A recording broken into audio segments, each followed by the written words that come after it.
아나운서 이규봉이었습니다. 5시 뉴스를 마칩니다. KBS.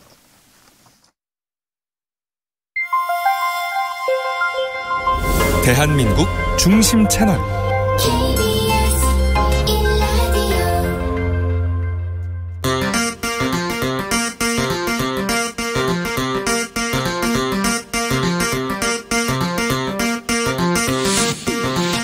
주진우 라이브.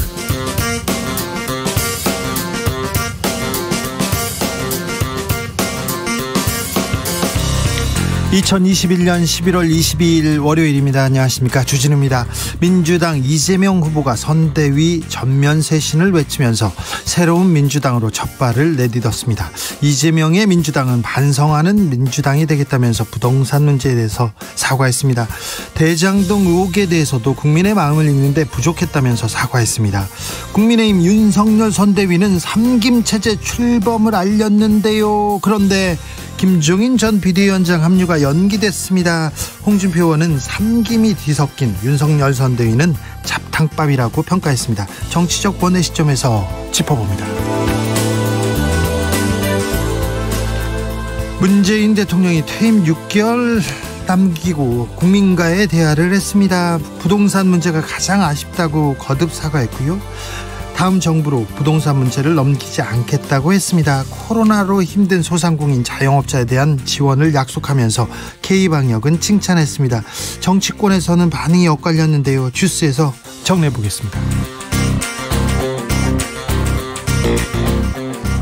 국세청에서 종합부동산세 고지서를 발송했습니다. 언론에서는 역대급 종부세 폭탄이라고 연일 보도하고 있는데요. 홍남기 경제부총리는 국민의 98%는 종부세와 무관하다고 밝혔습니다. 그런데요, 종부세 대체 얼마나 내길래 폭탄이다, 눈덩이다 이렇게 보도하는 걸까요? 안진걸 소장과 실제 사례 살펴보겠습니다. 나비처럼 날아 벌처럼 쏜다. 여기는 주진우 라이브입니다.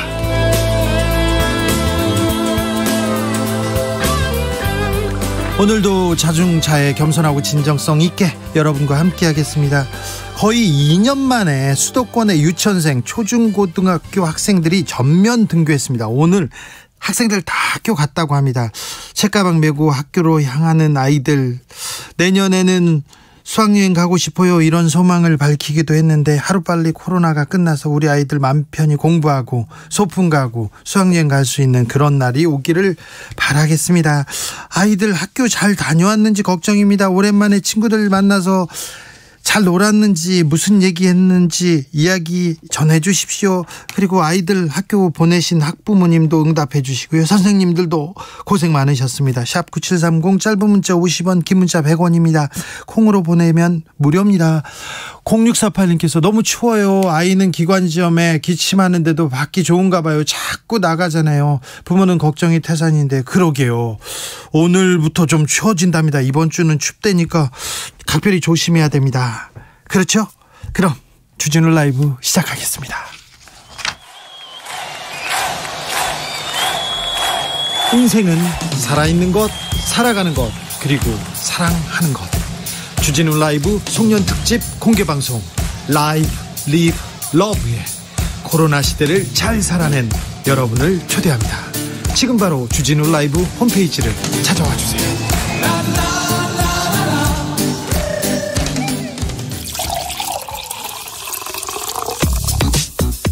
진짜 중요한 뉴스만 쭉 뽑아냈습니다. 줄 라이브가 뽑은 오늘의 뉴스 주스. 정상근 기자, 어서 오세요. 네, 안녕하십니까. 코로나 상황 살펴보겠습니다. 네, 오늘 코로나19 신규 확진자 수가 2,827명이 나왔습니다. 어제까지 연일 3,000명 넘는 확진자가 이어졌으니까 엿새 만에 2,000명대 확진자인데요. 그래도 월요일 날 많이 나온 거네요. 네, 월요일 발표된 확진자 수 중에는 가장 많은 수가 나왔고요. 네. 지난주 월요일 발표된 확진자 수에 비해서는 800명 이상 많았습니다. 네. 확진자가 쏟아지면서 수도권의 병상 배정을 기다리는 대기자 수도 900명을 넘겼습니다. 수도권 병상 가동률도 83.3%고 서울은 85%에 육박한 상황입니다. 전국적으로 중환자 병상 가동률도 69.5%로 어제보다 3%포인트나 상승했습니다. 이 생활치료센터에도 자리가 없다 보니까 집에서 치료를 하는 재택치료 환자도 빠르게 늘고 있는데요. 네. 일주일 전보다 수천 명이 늘었다라고 하고요. 정부는 재택치료 비율을 확진자의 40%까지 끌어올린다는 계획이지만 약 처방과 복용이 늦어질 수 있고 또 의료진 한 명당 관리 환자 수가 많아서 보완이 필요하다라는 지적도 나오고 있습니다. 4588님께서 여기는 여수입니다. 여수교육지원청 소속 유치원 초중고 코로나 환자 많아가지고요. 수요일까지 학교 못 가고 쉬고 있습니다. 얘기했는데 확진자가 계속 늘고 있습니다. 그런데 여기까지는 예상하던 대로 예상했던 부분입니다. 일상과 함께 가려면 어쩔 수 없는 부분인데 그래도 잘 버티고 있다고 얘기하고 싶습니다. 그러니까 각별히 이번 주만 잘 넘기면 다음 주 그다음 주 우리 계획대로 일상으로 이렇게 회복하는 길 갈 수 있을 것 같습니다. 그러니 좀 조심해 주십시오. 네. 각별히 좀 부탁드리겠습니다. 민주당에서 이재명 후보에게 선대위 관련된 권한 모두 위임하기로 했습니다. 네, 민주당이 어제 긴급 의원총회를 열고 당 선대위에 대한 모든 권한을 이재명 후보에게 주기로 했습니다. 이 더불어민주당 선거대책위원회가 규모만 크다 보니 움직임이 기민하지 못하고 또 국민들의 요구도 제대로 반영하지 못하고 있다라는 지적이 나왔기 때문입니다. 네, 이 선으로 물러나는 사람들 많습니다. 네, 공동선대위원장을 맡고 있던 김두관 의원, 이광재, 김용주 의원 등이 이 선으로 물러나겠다라고 공식적으로 밝혔고요. 민주당 측은 의사결정 과정을 간소화하고 후보와 소통이 빠른 인사들을 전면 배치할 것이다라고 전망했습니다. 이재명 후보는 반성하고 사과하고 그러더라고요. 네, 반성, 사과, 변화, 혁신 등의 용어를 계속 사용하고 있는데요. 국민적 열망에 부응하지 못했다라며 당 쇄신을 강조했습니다. 아울러 지난 주말 국립대전현충원의 연평해전 전사자 묘역을 참배하면서 안보 의지를 내비치기도 했고요. 이 충청권을 돌면서 중원 민심 잡기에도 나서기도 했습니다. 얼마 전까지 이재명 후보 맨 뒤 보면 중진들 그리고 나이 많이 드신 분들 쭉 이렇게 도열에 서가지고 청년 만나겠다, 청년 정치하겠다고 그러던데 오늘은 청년들과 함께 회의를 하더라고요. 네, 이재명 후보는 오늘 국회에서 전국민 선대위 청년과 함께 만드는 대한민국 대전환 회의를 주재했습니다. 이 중앙선대위의 이름을 전국민 선대위로 바꾸고 주재한 첫 회의였는데요. 선대위 주요 보직자들 대신에 취업준비생, 워킹맘, 이 청년 창업자 등 2030 청년들이 참석해서 간담회 형식으로 진행이 됐습니다. 이재명 후보는 오늘은 민주당의 새로운 1일이라면서 본인과 민주당은 따끔한 회초리를 맞을 준비가 돼 있다라고 말했습니다. 국민의힘은 선대위 구성에 난항을 겪는 것 같습니다. 저기 김종인 전 비대위원장 어떻게 되는 겁니까? 네, 오늘 오전까지만 해도 국민의힘이 이른바 삼김 선대위를 구성한다라는 보도가 쏟아졌었습니다. 그렇죠. 삼김 시대 열었다 이렇게 나왔었는데요. 네, 이 김종인 전 국민의힘 비상대책위원장이 총괄 선거대책위원장으로 합류하고 김병준 전 비상대책위원장, 김한길 전 민주당 대표가 함께 선거대책위원회를 이끌어간다라는 구상이었고요. 어제 윤석열 후보도 통합형이라면서 이른바 삼김 선대위 구성을 공식화했었습니다. 네. 그런데 오늘 김종인 전 비대위원장이 이에 대해 격분했다라는 보도가 전해졌습니다. 윤석열 후보 측이 자신을 원톱 후보로 기용하기로 한 약속을 어기고 김병준, 김한길과 한 묶음에 넣었다 이런 불만이라는 건데요. 감히 나랑 같은 반열에 그런 건가요? 윤석열 후보도 오늘 최고위원회의에서 이준석 대표와 김병준 전 비상대책위원장을 상임 선대위원장으로 하는 안건을 올렸습니다만 김종인 전 비대위원장의 총괄 선대위원장 안건은 올리지 않은 것으로 전해졌습니다. 왜 그런답니까? 윤석열 후보는 이 김종인 전 위원장이 하루 이틀 시간이 더 필요하다 이런 말을 했다고 하는데요. 이에 대해서 기자들이 자세히 물었는데 직접 취재해 보시라라며 정확히 이유는 모른다라고 답했다고 합니다. 김종인 전 비대위원장과 윤석열 후보 간의 이 좀 막판에 기싸움 어떻게 되는지 한번 살펴보겠습니다. 삼김 시대 김병준 그리고 또 김한길, 김종인 이분들 70도 훨씬 넘었고 이렇게 퇴장한 지 좀 오래되신 분들인데 또 아무튼 삼김 시대를 연다고 합니다. 지켜보겠습니다. 윤석열 후보 오늘 연설을 해야 되는데 연설을 안 하고 멀뚱멀뚱 서 있었습니까? 네, 이재명 민주당 후보와 윤석열 국민의힘 후보가 오늘 TV조선이 주최한 포럼에 참석해서 국가 정책 비전을 발표했습니다. 그런데요. 먼저 연설에 나서 이재명 후보가 인사를 마치고 이 본인의 정책 비전에 대한 이야기를 이어갔는데요. 뭐 청년 문제, 뭐 사회적 질적 전환을 위한 새로운 정책 등 주제에 대해서 10여 분 정도 연설을 이어갔습니다. 따로 연설문을 준비하지 않고 이 정책에 대해서 얘기를 했는데 그런데 이후 윤석열 후보가 단상에 올라왔는데 프롬프터를 보고 읽으려고 했는데 이 프롬프터가 작동을 하지 않았던 모양입니다. 그래서 한 2분간 이 생방송 중이었는데 아무 말을 하지 않았었는데요. 윤석열 후보의 침묵이 길어지자 사회자가 잠시 무대 준비가 있겠다라고 안내했고 시작해 주시길 바란다라며 그 윤석열 후보에게 이 발표 시작을 요청을 했습니다만 그럼에도 발표가 시작이 되지 않았습니다. 이 사회자가 다시 오디오 조정이 있겠다며 청중의 양해를 구했고요. 이후 프롬프터가 가동되자 윤석열 후보가 연설을 시작했습니다. 프롬프터가 열리지 않으면 연설을 시작을 못했다 이거군요. 네. 보통 정치인들은 그럴 때 날씨 얘기하고 요즘 어떠냐고 얘기를 풀어가기도 하는데 그렇군요. 3123님께서 oldies but goodies라는 말 있지 않습니까? 오래된 것이 좋은 것이라는 의미로 문화계에서 많이 쓰는데요. 자칫 혁신 없이 정치에서 쓰면 oldies but goodes가 될 수도 있기 때문에 이 점 항상 경계해야 될 것 같습니다. 그렇죠. 오래된 분들이 신선하진 않고 또 구태하고도 연결될 수 있습니다. 정의당 심상정 대표 국민의당 안철수 대표한테 조건 없이 만나자 이렇게 제안했습니다. 네, 이 정의당 심상정 대선 후보가 3지대 공조를 시작하겠다라고 밝히면서 그 안철수 국민의당 후보와의 조건 없는 만남을 제안했습니다. 예. 심상정 후보는 87년 이후 34년간 신구 기득권 양당 간의 공수 교대로 귀결되어서는 안 된다라면서 양당 체제 종식을 위한 제3지대 공조를 시작하겠다라고 밝혔습니다. 이어 34년 양당 체제의 최종 결론은 내로남불 정치라면서 우리나라 양당 체제는 서로에게만 격렬할 뿐 이 시민의 삶과 미래에는 철저히 무능했다라고 지적했습니다. 그러면서 이 두 당 중에서만 집권할 수 있는 체제를 끝내야 한다라고 말을 했고 대선 후보, 원내외 정당, 시민사회계 그 누구라도 시대 교체와 정치 교체의 뜻을 같이 하는 분이라면 적극적으로 만날 것이다라고 밝혔습니다. 네, 심상정 후보 그래도 안철수 대표와 만남 어찌 되는지 또 지켜보겠습니다. 어제 문재인 대통령 국민과의 대화를 했습니다. 네, 문재인 대통령이 어제 2년 만에 국민과의 대화 시간을 가졌습니다. 성별과 나이, 지역에 따라 뽑은 300여 명의 일반 국민이 미리 정해지지 않은 질문을 하고 대통령이 그 자리에서 직접 답하는 형식이었는데요. 네. 먼저 코로나 관련해서 문재인 대통령은 단계적 일상회복 이후 하루 10,000명까지 확진자 수가 늘 수 있다고 보고 대비했지만 위중증 환자가 빠르게 늘고 있는 부분은 염려된다라고 밝혔습니다. 10,000명까지 늘어날 수 있는 걸 보고 정부는 대비하고 있군요. 네, 하지만 이 위중증 환자 수가 의료체계 감당 범위를 넘기면 비상조치를 취하거나 단계적 일상 회복을 멈출 수도 있다라고 말했습니다. 다만 이 돌파 감염은 3차 접종이 이뤄지면 현저하게 줄어들 것이라면서 국민들의 적극적인 3차 접종 협조를 요청하기도 했습니다. 부동산 문제에 대해서는 임기 중 가장 아쉬운 문제라고 말을 했고요. 네. 이 주택 공급이 더 일찍 시행됐어야 했다라고 말했습니다. 다만 역대 어느 정부보다 입주 물량이 많았고 공급을 계획 중인 물량도 많아서 공급 문제는 충분히 해소되리라 생각한다라고 밝혔습니다. 또한 부동산 관련해서 서민의 박탈감이 크다며 정부가 여러 대책을 검토 중이라고 밝혔습니다. 국민의힘에서는 또 비판 일색이더라고요. 네, 문재인 대통령에게 도대체 어떤 세상에 살고 있나라면서 이 국민들의 고통은 철저히 외면하고 자신만의 환상에 빠진 돈키호테 대통령이라고 비판했습니다.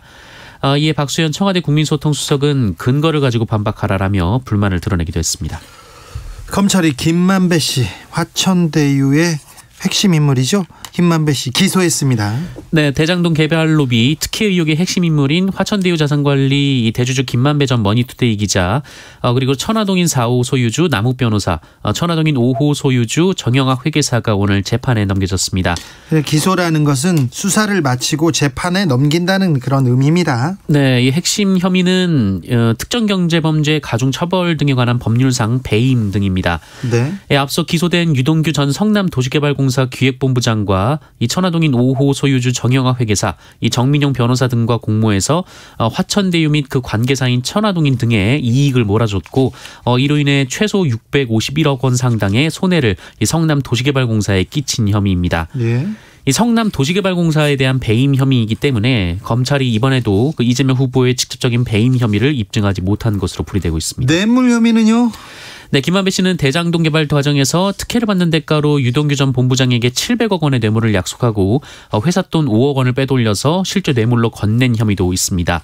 4억 4천여만 원의 횡령 혐의도 있고요. 남욱 변호사도 유동규 전 본부장 밑에서 전략투자팀장으로 근무하던 정민용 변호사에게 뇌물을 준 혐의를 받고 있는데요. 역시 이 과정에서도 50억 클럽 등 이 뇌물 관련 혐의는 검찰의 수사가 아직 미진한 것으로 보입니다. 그러니까요. 50억 클럽 수사는 어떻게 돼 있습니까? 그리고 각상도 전 의원은 소환도 없어요. 아이고, 수사를 어떻게 한 건지 조금 의문이 커지고 있습니다. 특검이 불가피할 것으로 보이고 있습니다. 올해 종부세 고지서가 나왔습니다.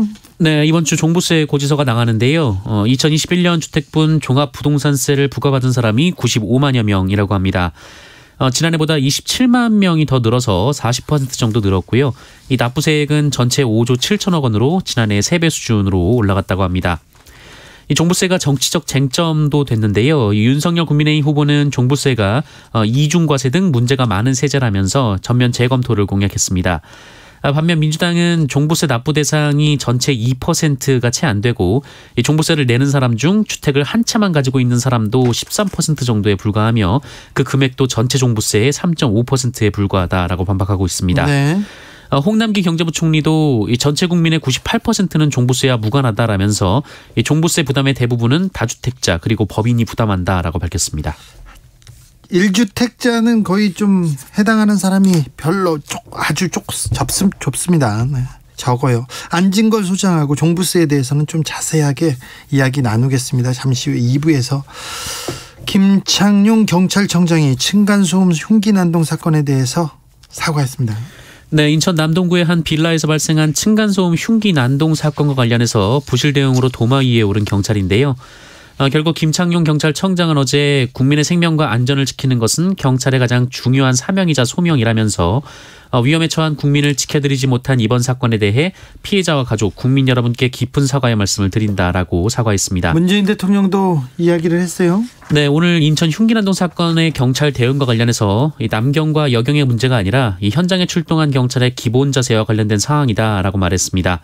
이 경찰의 최우선적 의무는 시민의 생명과 안전 보호인데 있을 수 없는 일이 일어났다라면서 다시는 이런 일이 일어나지 않도록 교육 훈련을 강화하고 시스템을 정비할 것을 지시했습니다. 3살 아이인데요. 학대로 사망한 사건이 또 벌어졌습니다. 네, 지난 토요일 오후 서울 천호동의 한 빌라에서 아이가 숨을 쉬지 않는다라는 119 신고가 접수가 됐고 소방당국이 아이를 긴급히 병원으로 이송했는데요. 아이는 병원으로 옮겨진 지 6시간 만에 숨졌습니다. 아이는 온몸에 멍이 들어 있었고요. 얼굴에 상처가 많았는데요. 아동보호 전문기관에 학대 신고가 접수된 적은 없었지만 아동학대가 의심됐습니다. 이에 경찰은 모친 33살 A씨를 아동학대 치사 혐의로 긴급 체포했고요. A씨는 경찰 조사에서 아이가 말을 듣지 않는다는 이유로 때렸다고 진술한 것으로 전해졌습니다. 당시 집안에는 A씨 그리고 A씨의 6개월 된 친아들, 숨진 아이 이렇게 셋이 있었다고 하는데요. 이 친아들에 대한 학대 정황은 없었다고 합니다. 또 119 신고도 A씨가 아니라 숨진 아이의 친아버지가 한 것으로 파악이 됐습니다.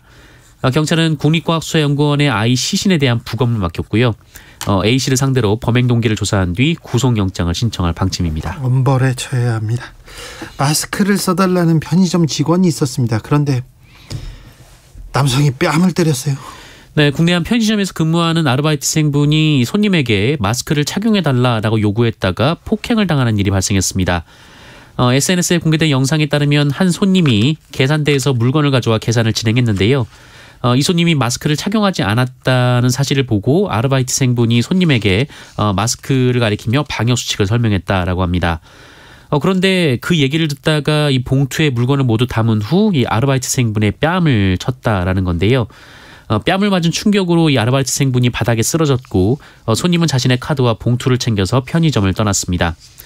어제 발생한 일이라고 하는데요. 이 편의점 본사인 GS 리테일 측은 오늘 이 정확한 진상 파악 중에 있으며 이 방역 수칙을 지키려 한 피해자 보호를 위해 강력한 법적 조치를 취할 수 있도록 본부 차원에서 적극 지원할 예정이라고 밝혔습니다. 네. 참, 어떻게 직원 마스크 써달라는데 그렇게 화가 난다고 폭행을 쓰는 사람들한테는 법이 얼마나 엄정하고 얼마나 무서운지 알려줘야 될 것 같습니다. 주스 정상근 기자와 함께했습니다. 감사합니다. 고맙습니다. 7206님께서 초등학교 교사입니다. 아이들의 목소리로 가득한 학교 정말 오랜만입니다. 안전하고 무탈하게 계속 등교가 가능했으면 좋겠습니다. 그러게요. 9897님, 저는 급식실 영양교사인데요. 재작년 이후에 가장 많은 1000명 무사히 급식 마쳤습니다. 하루하루 떨리네요.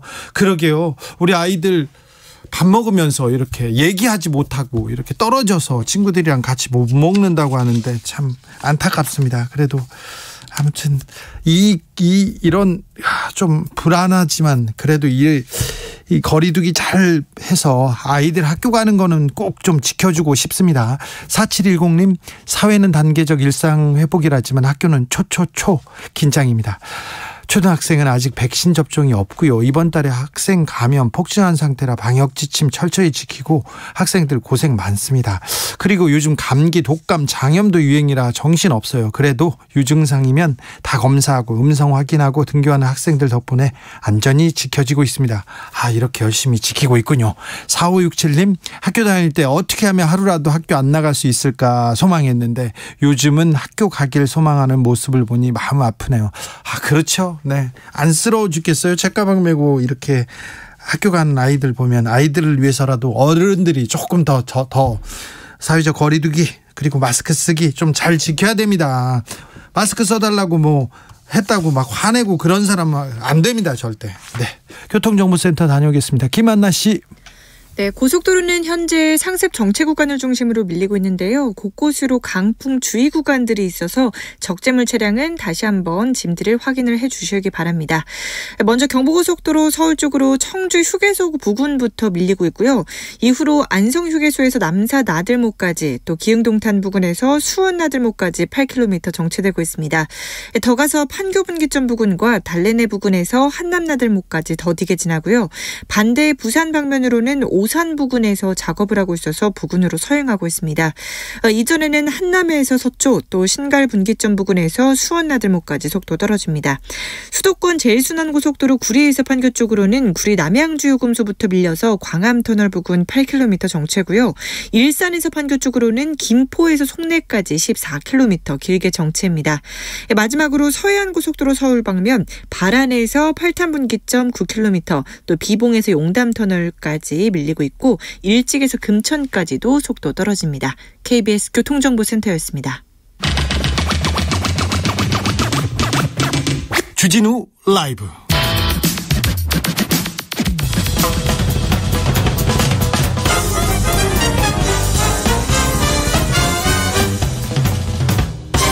훅 인터뷰. 모두를 위한 모두를 향한 모두의 궁금증 훅 인터뷰. 11월은 매년 예산안 심사의 달입니다. 매우 중요한 달이에요. 정부가 국회에 제출한 내년도 예산안 규모는 604조 원입니다. 604조 원. 이거 꼭 필요한 곳에 잘 써야 되는데 부족하게 책정된 부분은 없는지 내년 예산안 좀 뜯어보겠습니다. 그리고 지금 국회에서도 그렇고 정치권은 전국민 재난지원금 이 공약 때문에 굉장히 좀 첨예하게 대립했고요. 윤석열 후보는 50조 원 소상공인 손실 보상하겠다고 이렇게 주장했는데 이 내용은 현실에서 어떻게 적용될 수 있을지 이것도 좀 물어보겠습니다. 경실련 재벌개혁운동본부 장을 맡고 계십니다. 박상인 서울대 행정대학원 교수, 안녕하세요. 네, 안녕하십니까. 네, 지금 정부에서 정부 예산을 두고 국회에서 심의하죠. 예산 조정 소위가 열리고 있죠. 네. 매우 중요한 때입니다. 네, 그렇습니다. 네, 좀 이번 예산 어떻게 보고 계십니까, 교수님? 네, 뭐 앞에서 말씀하신 것처럼 올해 예산이 604조 한 4천억 정도 정부가 제출한 안에 하면 그렇게 책정되어 있습니다. 네. 뭐 작년 본 예산 대비해서는 한 8.4% 증가한 것이고 작년에 사실 추경을 많이 했기 때문에 추경까지 포함하면 오히려 한 0.8% 정도 줄어들었습니다. 그럼에도 불구하고 뭐 국가 부채는 50%가 내년에 넘을 것 같기 때문에 네. 이게 큰 너무 재정 적자 많은 거 아니냐는 일각의 말씀도 있는데요. 네. 사실은 예산이라는 것은 일단 써야 될 때 꼭 필요한데 네. 써야 되는 것이죠. 그렇죠. 그리고 재정 적자나 채무가 걱정이 되면은 세금이라든지 이런 것을 올려서 보충을 하면 됩니다. 네. 그러니까 그게 겁나서 정말 써야 될 때 안 쓴다는 것은 오히려 더 문제고요. 그래서 너무 보수적인 입장으로 접근할 것이 아니고 예산이 정말 필요한데 쓰이고 있는지 그렇죠. 그걸 필요한데 가고 있는지 네. 그걸 먼저 보는 게 중요하다고 그게 생각합니다. 더 중요하죠. 네. 이번 정부 예산안 평가할 때 좀 중요하게 고려하고 계신 부분 있습니까? 네, 사실 뭐 예산 604조지만 많은 부분들이 어떻게 보면 경직성 예산이라고 하죠. 쓰일 수밖에 없는 네. 그런 예산들이 많고 정부가 정책적으로 중점을 둬서 쓸 수 있는 예산은 전체에서 아주 많은 부분은 아닙니다. 원래 예를 들어서 이제 정부가 한 4개 정도 주요 투자 중점이라고 해서 이야기를 하고 있습니다. 그중에서 한 2가지가 특별히 눈에 띄는 것이 아시다시피 코로나19 때문에 네. 그 소상공인들 여전히 어려움이 있죠. 맞춤 지원을 하겠다는 부분들이 있고 또 탄소 중립 디지털 전환 관련해서 한 12조를 책정한 게 있습니다. 네. 이게 이제 중점 예산인데 문제는 뜯어보면은 투자 중점이라고 이야기한 거에 비해서 너무 예산도 작고요. 내용 자체도 이게 그다지 효과가 있을까라는 생각이 들게 한다는 것이죠. 기후 위기에 대해서 지금 예산 좀 책정했는데 네. 부족합니까? 12조 원 그러면 작은 돈은 아닙니다. 그런데 네. 들여다보면 대부분 지금까지 했던 뭐 신재생 에너지라든지 그다음에 모빌리티 전기차 또는 신산업 육성이라든지 이런 부분들 예산을 한 2배 정도 늘린 것이고요. 네. 사실 탄소 중립을 가기 위해서 우리가 구체적인 실행 계획이 아직 없습니다. 실행 계획도 없고 거기에 따른 예산에 대한 추계가 없어요. 그러니까 2030년까지 우리가 국가 온실 감축 계획을 제출을 했는데 그런데 내년 예산에 지금 제대로 반영이 안 돼 있으면 남는 게 8년밖에 안 남습니다. 그러니까요. 근데 그게 제대로 이게 작동될까? 정말 국회에서 예산에서 의원들이 이 부분들을 중점적으로 봐야 된다 저는 생각합니다. 네. 국회의원님들 이 부분 중점적으로 좀 봐야 됩니다. 노라 보좌님께서 지역구 예산 끼워넣기에 대한 감사 철저해야 됩니다. 예산 심사가 그래야 순조롭게 갑니다 하는데 지역구 예산 끼워넣기 이 관행 아직 네. 아직 살아있죠. 네, 그 사실 뭐 국회 예산 심의 과정에서 사라지기는 어렵습니다. 네. 최소화시키려고 시민단체도 감시도 하고 합니다만은 예산 이 법정 시한을 넘기면서 여야가 사실 예산 조정을 하면서 소수의 몇 사람들이 조정을 해서 통과시키는 경우가 많습니다. 네네. 그럴 때 정말 쪽지 예산이라고 네. 하는 끼어넣기 예산들이 굉장히 많이 일어나는 것이고 그래서 지어진 시간에 맞춰서 투명하게 소위원이라든지 그런 활동을 통해서 심의가 정상적으로 진다면은 끼어넣기 이런 문제들은 많이 없어질 수 있을 것이라고 생각합니다. 네. 예산을 두고 전국민 재난지원금 지급 관련해서 첨예하게 대립했는데 뭐 일단 이재명 후보가 철회했습니다. 그리고 문재인 대통령도 어제 국민가에 대해서 내각 판단을 신뢰한다고 밝혔는데 교수님께서는 이 전국민 재난지원금에 대해서는 어떻게 보십니까? 그래서 지금 저는 시점상 좋은 시점은 아니라고 생각합니다. 전국민 재난지원금이 2가지 의미가 있을 수 있는데요. 하나는 어려움을 당한 분들에게 위로의 말씀을 드린다는 의미가 있고 하나는 경기를 진작하겠다는 건데요. 지금 사실 위드 코로나로 가면서 수요는 많이 늘고 있습니다. 그런데 아시다시피 공급망에 이른바 바틀렉이 생겨서 원활하게 공급이 안 되고 있죠. 그래서 물가 상승 압력이 굉장히 높습니다. 인플레이션 압력이 굉장히 높은데 재정으로 수요를 더 자극하는 정책을 쓰기에 적정한 시점인가라는 측면에서 저는 일단 재정을 통한 경기 부양은 적절한 시점이 아니다라는 생각이 들고요. 또 하나는 같은 돈이라면은 소상공인들이 여전히 어렵습니다. 이분들에게 우선적으로 지원하는 것이 더 맞지 않느냐 그런 생각입니다. 자, 윤석열 후보가 50조 원 규모의 소상공인 손실보상 지원하자 이렇게 주장했는데 이 부분에 대해서는 어떻게 평가하세요? 정말 국민의힘이 또 윤석열 후보가 진정성을 가지고 있다면 당선 후에 50조를 추경하겠다고 말씀하실 것이 아니고요. 네. 지금 예산 편성에서 대폭 늘리자고 주장을 해야 됩니다. 지금이라도. 네, 지금 소상공인 예산제가 포함은 돼 있지만 만족스럽지 않다고 말씀을 드렸는데 실제로 3조 9천억 정도밖에 포함이 안 돼 있습니다. 지금 윤석열 후보가 말하는 50조와 너무나 큰 차이가 있죠. 네. 이번에 세수가 좀 추가로 들어온 것도 소상공인 손실 보상에 우선적으로 쓴다고 하지만 여전히 부족해 보입니다. 네. 그렇기 때문에 본 예산 심사에서도 이 부분들을 사실 적극적으로 심사해야 된다. 탄소 중립과 소상공인 손실 보상 부분을 내년 예산에서 좀 더 중점적으로 볼 필요가 있다고 생각됩니다. 네. 근데 교수님 올해 연말까지 더 거칠 세금 그러니까 초과 세수가 50조 원이나 된다면서요. 네. 왜 이렇게 많이 걷습니까? 그리고 기재부가 네. 왜 이렇게 예측을 못합니까? 네, 뭐 여러 가지 이유가 있는데 하나는 공무원들 유인이 있는데요. 세금을 많이 걷는다고 말할 것보다 네. 적게 거칠 것 같이 말하는 유인이 있어요. 왜냐하면 많이 거칠 것 같이 말했다가 못 거치면은 훨씬 큰 비난을 책임지니까. 받습니다. 그런데 조금 거친다고 했는데 더 거치면 보통은 칭찬을 받게 돼요. 그런데 지금은 너무 많이 지금 거치는 바람에 문제가 된 것이고요. 이건 뭐 예산 추계를 할 때 여러 가지 요인들을 가지고서 예측을 합니다. 경기가 얼마나 빨리 좋아지는가도 달랐고요. 이번 같은 경우에 특히 우리나라 같은 경우에 사실 수출 부분들은 상당히 좋았었거든요. 네, 계속해서. 지금 수출, 대기업 뭐 좋다고 하지 않습니까? 대부분이 내수 자영업 쪽에서 소상공인들이 굉장히 안 좋았고 근데 법인세 같은 경우에 소상공인들이 내는 부분이 많지가 않습니다. 수출 대기업들이 많이 내다 보니까 경제 전체 경기에 대한 예측보다도 사실은 수출 부분 양극화가 심해지면서 어떻게 보면 법인세가 더 거친 거 또 부동산도 너무 많이 올랐죠. 그래서 부동산, 세금, 주식 네, 이런 것들이 예측보다 굉장히 많이 올랐기 때문에 그렇다고 뭐 한편 말할 수 있는데 문제는 문재인 정부 이후에 이 세수를 과소 추정하는 것이 하루 이틀이 아니었다는 것 계속 일어났습니다. 그러니까 지금 그러면 초과세수 때문에 적극적으로 확장 재정 못 편다 이렇게 또 지적할 수도 있지 않습니까? 맞습니다. 당연히 세수를 이렇게 초과세수가 있으면은 예산안을 만들 때 확장 재정을 하겠다고 했는데 결국은 어떻게 보면은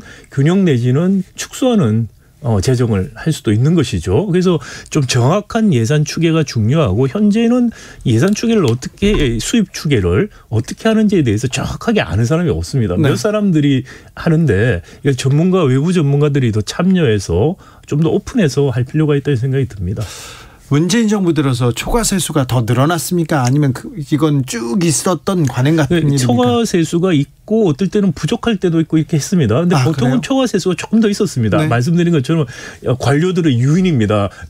세금 적게 거둘 것 같이 말하는 게 더 낫다고 생각하기 때문에 초과세수가 더 있는 유인이 있죠. 그런데 문재인 정부 이후에는 계속해서 초과세수가 늘어나고 있는데 이건 좀 문제가 있다 생각이 들어요. 이게 어떤 시스템적인 문제가 있거나 또는 뭐 기재부의 어떻게 보면은 재정에 대한 지극히 보수주의적인 태도 때문에 이런 초과세수를 많이 남기는 식의 예측을 한 거 아닌가라는 의심도 들기도 합니다. 일단 거기까지는 그렇다 치고 초과세수가 있어요. 이거 어떻게 잘 써야 됩니까? 어떻게? 그래서 초과세수가 있어도 뭐 우리 이미 추경 때 많이 썼고요. 19조 이야기하지만 그중에서 한 9조 정도는 법에 따라서 지방정부에게 지방자치단체한테 나눠줘야 되는 부분이 있습니다. 그렇기 때문에 실제로 이게 쓸 수 있는 게 얼마가 될지 정확하게 정보는 저도 없는데요.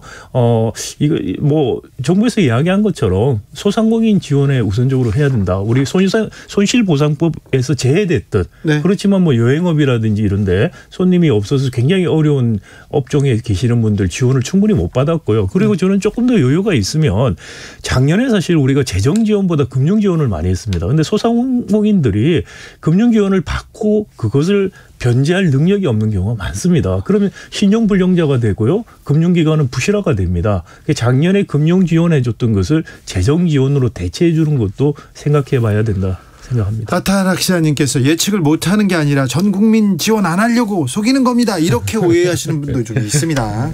대장동 방지법 그러니까 초과 이익 개발 이익 환수법에 대해서 지금 국회에서 충돌하고 있습니다. 조금 잘 진행되지 않는 것 같은데 요거 어떻게 처리해야 됩니까? 국회의원들한테 이렇게 해라 이렇게 좀 알려주십시오. 네, 사실 대장동 방지법뿐만이 아니고 지금 부동산 관련돼서 공약들을 굉장히 많이들 내고 네. 있어요. 공급이라든지 세제 부분, 공급은 다 확대하겠다 그러고 세제는 윤석열 후보 같은 경우에는 종부세 폐지하겠다는 거고 이재명 후보는 뭐 국토부 유세 같은 걸 도입하겠다는 반대 방향을 가고 있는데 하나 우려스러운 것은 지금 이렇게 이야기하는 것들이 대부분 문재인 정부 부동산 정책 실패에 대해서 반작용으로 나오고 있다는 겁니다. 네. 그러니까 이게 지금 말씀하시는 그런 후보들의 공약이 실제로 효과를 낼지에 대해서는 지극히 저는 의문스럽고요. 아, 그래요? 네, 그리고 현행 부동산 세제라든지 정책이 너무 복잡합니다. 네. 예측 가능성이 떨어지고요. 그리고 그때그때 민원에 따라서 계속 바꾸고 있어요. 그렇기 때문에 차제에 부동산 지대 불로소득에 대해서는 세금으로 국가가 한수해서 공공으로 쓴다는 원칙을 확립하고 네. 그것을 얼마나 단순하고 예측 가능한 방식으로 할 것인가에 대한 논의가 있어야만 사실 건설적인 논의가 된다. 그래서 대장동 특혜 이런 문제도 사실 불로소득이 많이 나는 그렇죠. 데서부터 생기는 겁니다. 그래서 이것을 문제가 생기면 그때 그 문제 하나를 붙잡고 해결을 하려고 하다 보면은 사실 풍선 효과도 생기고요. 해결 자체도 사실 난망하게 됩니다. 그렇기 때문에 근본적인 문제가 무엇인가에 대해서 좀 더 숙고할 필요가 있다. 너무 대선 국면에서 인기 영합식의 부동산 정책들 남발하는 거 아니냐라는 우려가 있습니다. 종부세에 대해서도 지금 뭐 후보들 간 의견 충돌하고 있는데요. 종부세 폭탄론에 대해서는 어떻게 보십니까? 그래서 이제 종부세 고지서를 받아보면 아실 것들 같은데요. 사실 종부세 면제해주는 면세점을 많이 올렸죠. 12억까지 올렸고 실제 그러면 시가 15, 17억 정도 주택까지입니다. 9억에서 12억 올렸기 때문에 많이 면세점이 올라갔고요. 아마 폭탄이라고 느낄 수 있는 분들은 다주택자 들일 가능성이 크고 그런 분들은 사실 많지는 않습니다. 그런데 다주택자들에게 폭탄을 같은 세금을 주는 게 바람직하느냐 안 하느냐는 논의의 대상은 됩니다. 그렇죠. 그렇지만 그것을 가지고서 너무 지나치게 좀 공포 마케팅 하듯이 일부 언론에서 이야기하는 것은 바람직하지 않다. 만약에 윤석열 후보가 말씀하신 것처럼 종부세 없애면은 집값이 안정화될 것이냐. 좀 반대 방향으로 갈 가능성이 훨씬 크다고 그렇죠. 생각이 되고요. 네. 그렇지만 지금 종부세는 한번 보시면 정말 너무 복잡합니다. 그래서 이 법무사들이라든지 회계사 세무사분들도 되게 골치 아파하는 이건 좋은 세제가 아닙니다. 사실. 교수님 1주택자는 종부세 면제 주자 이런 의견에 대해서는요? 글쎄요. 저는 1주택 그렇게 되면은 결국 똘똘한 한 채 강남 집값만 계속해서 키워주는 정책이라고 생각이 되고요. 강남에 집 살려고 전국에서 다 몰릴 겁니다. 아, 그래요? 네. 그리고 이거 기본적으로 아파트 값이 올라가는 것은 본인의 노력이라든지 또는 혁신적인 활동이나 위험을 감수한 어떤 혁신적인 활동이 아니고요. 주위의 환경이 좋아져서 되는 겁니다. 이걸 우리가 지대라고 하거든요. 경제학에서도 지대는 어떤 근거가 그 재산권으로서의 근거가 약하기 때문에 환수해서 공공이 같이 가져가는 그러니까 토지 공개념이라는 말은 사실 약간 오래된 개념이고요. 농업시대고 지금은 오히려 좀 지대 공개념. 그래서 부동산 지대는 환수해서 그것을 기초로 해서 취약계층들에게 주택 공급 정책 그리고 중산층은 모기지 제도 같은 걸 통해서 자기 집을 가질 수 있게 해주는 재원으로 써야 된다고 생각합니다. 알겠습니다. 여기까지 들을까요? 네. 박상인 서울대 행정대학원 교수였습니다. 말씀 감사합니다. 네, 감사합니다.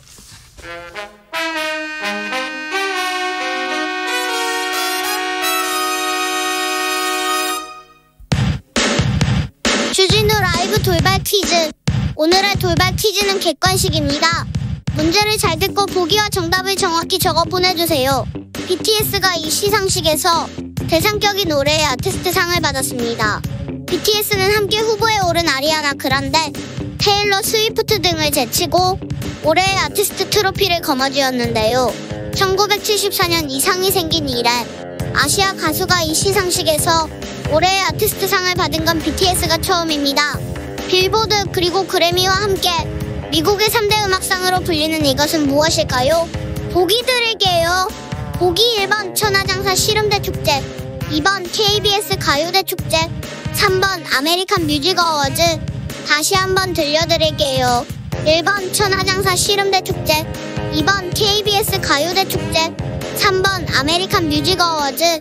샵9730 짧은 문자 50원, 긴 문자는 100원입니다. 지금부터 정답 보내주시는 분들 중 추첨을 통해 햄버거 쿠폰 드리겠습니다.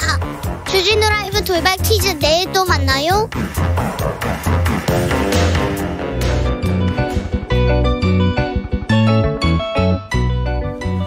한층 날카롭다, 한결 정확하다, 한편 세심하다. 밖에서 보는 내밀한 분석, 정치적 원의 시점. 오늘의 정치권 상황 원회에서 더 정확하게 분석해드립니다. 최민희 전 더불어민주당 의원 어서 오세요. 안녕하세요. 불굴의 희망 최민희입니다. 김용남 전 자유한국당 의원 어서 오세요. 네, 안녕하세요. 호기심 천국 김용남입니다. 네, 어제 KBS에서 국민과의 대화, 대통령이 국민과의 대화를 했습니다. 어떻게 보셨습니까, 김용남 의원님? 문재인 대통령께서는 정말 멘탈은 갑이신 것 같아요. 왜요? 특히 그 부분, 부동산이 안정화되고 있다. 그래서 다음 정부에는 부담이 없을 거다. 이런 말씀을 하셨잖아요. 네. 금년 8월에 이제 특히 서울 쪽 수도권 전세금이 폭등할 겁니다. 할 수밖에 없어요. 아, 내년이요? 그렇죠. 내년 8월. 내년 8월에. 그러니까 다음 정부가 5월 10일부터 임기를 시작하잖아요. 네. 그러니까 내년 5월 10일 날 취임하는 대통령은 취임하자마자 몇 달 안 돼서 마주해야 되는 게 부동산 매매 가격은 모르겠어요. 이제 이달 25일 금통위에서 또 아마도 기준금리를 0.25% 올릴 것 같은데 부동산 매매 가격은 금리를 빨리 올리면 잡을 수는 있어요. 근데 그로 인해서 더 큰 피해가 와서 그렇지. 근데 내년 8월 이후에 올 전세금 폭등은 어떻게 할 방법이 없거든요, 지금. 왜냐하면 소위 얘기하는 임대차 3법을 강행해서 갱신 청구권을 인정했잖아요. 임차인들한테. 그게 이제 집주인들이 2년을 지금 벼르고 있다가 내년 8월 되면 2년이 도래하거든요. 뭐 자세한 설명은 안 드리겠습니다만 김용남 의원은 아무튼 부동산 얘기만 나오면 눈이 반짝거리고 막 목소리가 커집니다. 최민희 의원님. 근데 의원님 요새 드라마 지옥이 유행인데 그 네. 지옥에 그 천사들 있잖아요. 사실 천사가 아니죠. 저승사자의 변형 같은 말씀을 하시네. 그러니까 그런 일은 안 생겨야죠. 예, 안 생기게 그거는 여든 야든 어떻게든 대책을 마련해야 되는데 어제 문재인 대통령께서 부동산에 대해서 매우 죄송해 하셨죠. 그런데 공급을 조금 일찍 했으면 좋았을 것 같고 그다음에 임대사업자 특혜 부분과 관련하여서도 좀 더 꼼꼼하게 대책을 세웠으면 좋았을 거라고 저는 생각합니다. 그러나 그 K방역과 K한류 열풍 등이 전 세계를 지금 거의 뭐 석권하고 있지 않습니까? 그건 아무래도 자유로운 소재 그리고 정부의 대폭 지원 음으로 양으로 이런 것이 있었다고 생각합니다. 그리고 지금 이게 잘 안 알려지는데 나이로비인가요? 우리 천연가스 공구를 직접 대한민국이 개발하게 되지 않았습니까? 그래서 생산이 내년 말부터 되는데 거기서 나오는 양이 대한민국이 30년 동안 쓸 수 있는 거랍니다. 그러니까 노무현 정부 때 시작해서 문재인 정부에 열매를 맺는 사업들도 많이 있기 때문에 그러니까 뭐 다 어느 정부든 명과함이 있고 순기능과 역기능이 있을 거라고 생각합니다. 그러나 부동산 부분은 가장 아쉬운 대목이 아닐 수 없다. 인정합니다. 네. 자, 부동산에 대해서는 사과했습니다. 이재명 후보도 계속 사과하고 있고요. 오늘 열린 국제포럼이라는 행사가 있었어요. 국가 정책에 대한 비전을 발표하는 자리였는데 윤석열 후보 왜 가만히 계셨대요? 그게 프롬프트가 네. 작동을 안 했나 봐요. 그러니까 네. 열릴 때까지 그냥 가만히 서 계신 거예요. 그게 개인적으로 만나보면요. 네. 윤석열 후보가 말을 엄청 잘하고 말도 많이 하시는 편이에요. 많이 해요. 말하는 거 좋아합니다. 잘 아시잖아요. 네, 많이 해요. 그런데 이제 그렇게 몇 번 그 인터뷰 같은 걸 하다가 네. 이런저런 이제 설화가 몇 번 있었잖아요. 네. 네. 그러니까 미리 아무런 준비 없이 이렇게 쭉 말을 이어가다가 사족처럼 붙은 말 때문에 몇 번 뭐 그 전에 뭐 주 120시간 얘기도 있었고 아프리카 노동자도 있었고요. 예, 그런 얘기도 있었고 뭐 이게 몇 번 겪고 나니까 이제 주위에 그 참모들이 네. 준비된 말만 하세요. 뭐 이런 주문이 엄청 많이 들어갔거든요. 그래가지고 요즘 실수를 안 하니까 재미가 없다는 분들도 많아요. 그래서 이제 그런 의미에서 이제 준비된 이야기. 네, 이제 사실은 프롬프트 하에 진행하기로 다 주최 측하고 얘기가 돼 있었으니까 네. 그걸 이제 기다렸는데 이게 안 뜬 거죠. 네. 이제 일종의 방송사고 비슷한 게 난 거죠. 그러니까 이게 전 세계인들이 지켜보는 가운데 정말 초대박 방송사고가 난 거죠. 이게 하필이면 TV조선이 주최한 포럼이었습니다. 영상 보니까 조금 저 봤습니다. 저는. 네. 봤는데 지금 찾아보니까 또 안 보이더라고요. 그래도 이미 녹화해놓은 분들이 계셔서 다 돌고 있습니다. 그러니까 아무리 TV조선이 그렇게 했다는 거 아닙니까? 앞에 1분 30초 빼고 말하기 시작하는 걸로 편집을 해서 공식적으로 올렸다는데 그 우리 네티즌들이 어떤 분들입니까? 녹화된 거 다 돌아다닙니다. 그러니까 TV조선이 그렇게 하려면 애초 녹화 방송 하셨어야 될 것 같고요. 그래서 저는 언론이 너무 말실수 가지고 그러면 후보들이 주눅이 듭니다. 네. 그런데 그 정도로 후보가 주눅 들면 되겠습니까? 이재명 후보는 프롬프트 없이 10분을 정말 일목요연하게 하고 내려갔는데 대비가 되더라고요. 그래서 오늘 하루 종일 어떤 댓글이 베스트 댓글로 뽑히고 있냐. 이재명은 리더, LEADER. 윤석열은 리더, READER. 네. 네, 이게 유행하고 있습니다.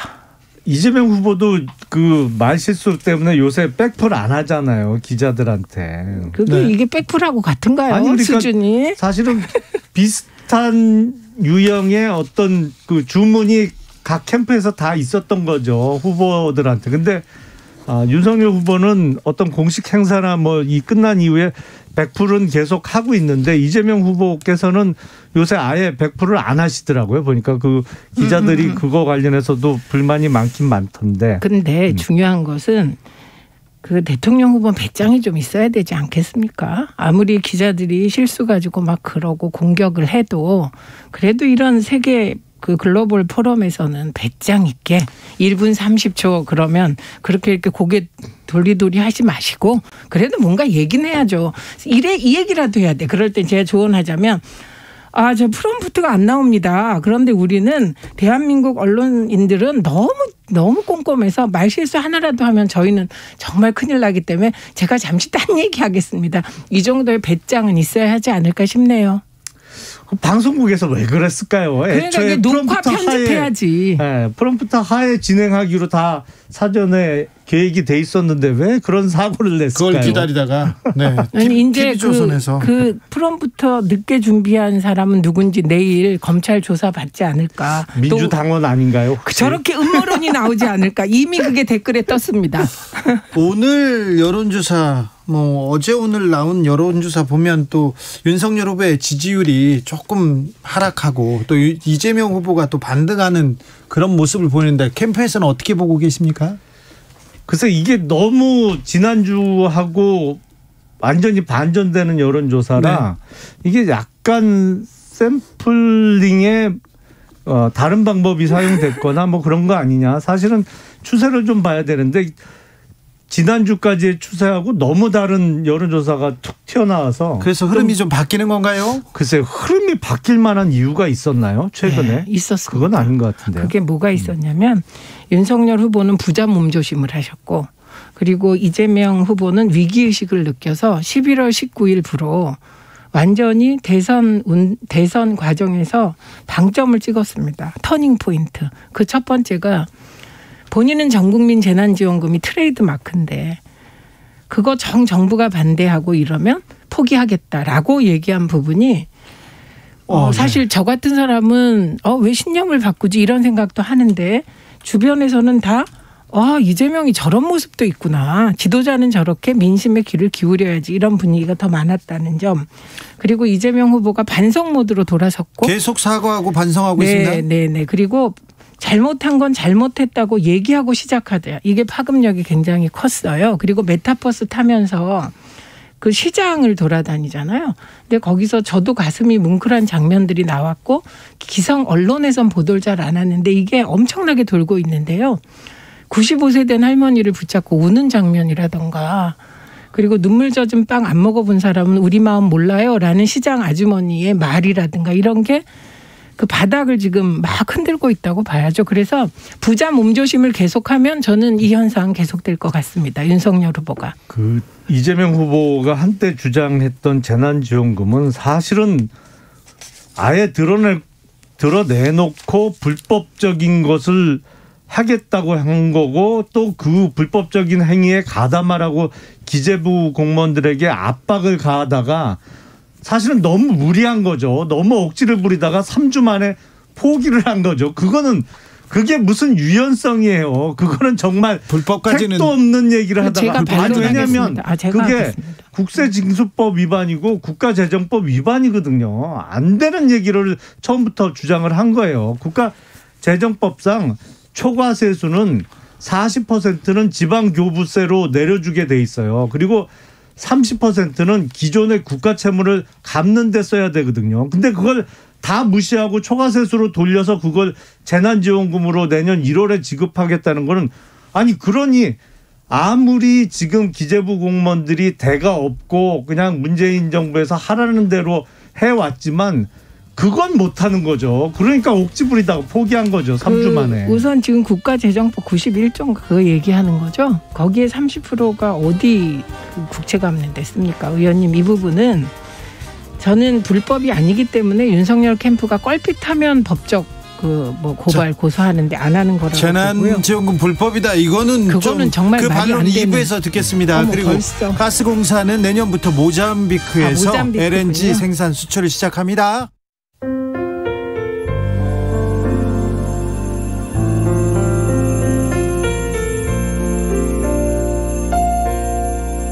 KBS 라디오 연중기획 희망충전 대한민국 457번째 이야기. 안녕하세요. 아나운서 이연주입니다. 고등학교 1학년 대연이는 오늘도 엄마를 모시고 서울행 고속버스에 오릅니다. 대동맥에 염증이 생기는 난치성 질환, 그리고 어지럼증과 다리 통증을 평생 겪어온 엄마를 모시고 가기 때문인데요. 최근 고혈압까지 겹치면서 대연이의 엄마는 서울의 큰 병원으로 통원 치료를 다니고 있습니다. 경북 상주의 집에서 서울까지 오가는 4시간. 엄마는 기어코 혼자 다녀오겠다며 고집을 부리지만 황소고집인 대연인 절대 그 말을 듣지 않습니다. 아픈 엄마를 지키는 건 오롯이 자신의 몫이라고 말하는 어른스러운 대연이. 유일한 버팀목인 대연이와 엄마가 지치지 않고 더 힘을 낼 수 있도록 여러분이 따뜻한 응원을 보내주세요.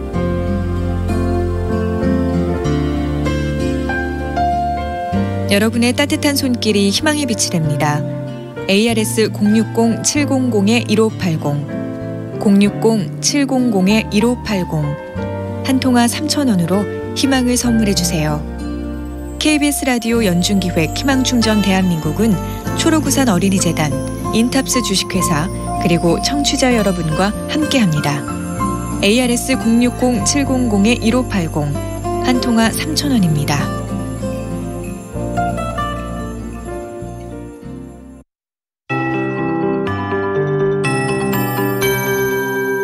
KBS 58분 날씨.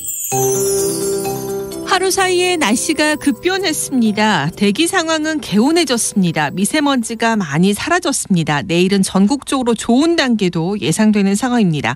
하지만 북서쪽 한기가 밀려들면서 기온은 곤두박질 치고 있고 이 한기 때문에 바다에서 구름들이 만들어지면서 일부 지역은 비나 눈이 내릴 텐데요. 대설특보가 발효될 가능성이 있을 만큼 다소 많은 눈 예상되기 때문에 이 점 염두에 두시는 것이 좋겠습니다. 오늘과 내일 사이 전라북도 전남권 서부, 제주도 지방의 경우 예상 강우량은 5에서 10mm 정도를 내다보고 있습니다. 한데 눈이 내린다면 전라북도 동부의 경우 3에서 10cm나 내려 쌓일 것으로 예상이 되고요. 경기 남서부 지역이나 충남권 북부 내륙, 충청북도 중부, 제주도 산지도 2에서 7cm가량 쌓일 가능성이 있습니다. 이 지역들은 모두 대설특보가 발효될 가능성이 있고 그 밖에 수도권 지역과 전라권, 경상권 서부 내륙 지역을 중심으로 모레까지도 가끔 비나 눈의 형태로 좀 더 이어진다는 점 참고하시기 바랍니다. 한파특보가 오늘 밤 9시 이르기에 강원도 동해안 남부 지역과 경상권 동부 지역으로 내려지겠습니다. 내일 아침 기온이 큰 폭으로 떨어지겠고 대부분 영하권으로 서울은 영하 4도, 파주와 철원 영하 7도 안팎까지, 대구와 울산도 0도 안팎까지 기온이 떨어지겠습니다. 지금 서울은 영상 1.7도입니다. 윤지수입니다.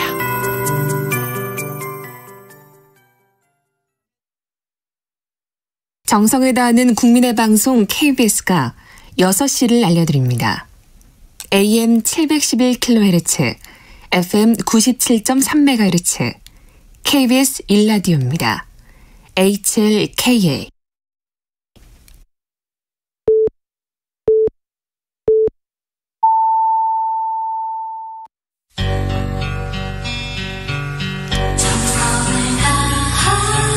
정성을 다하는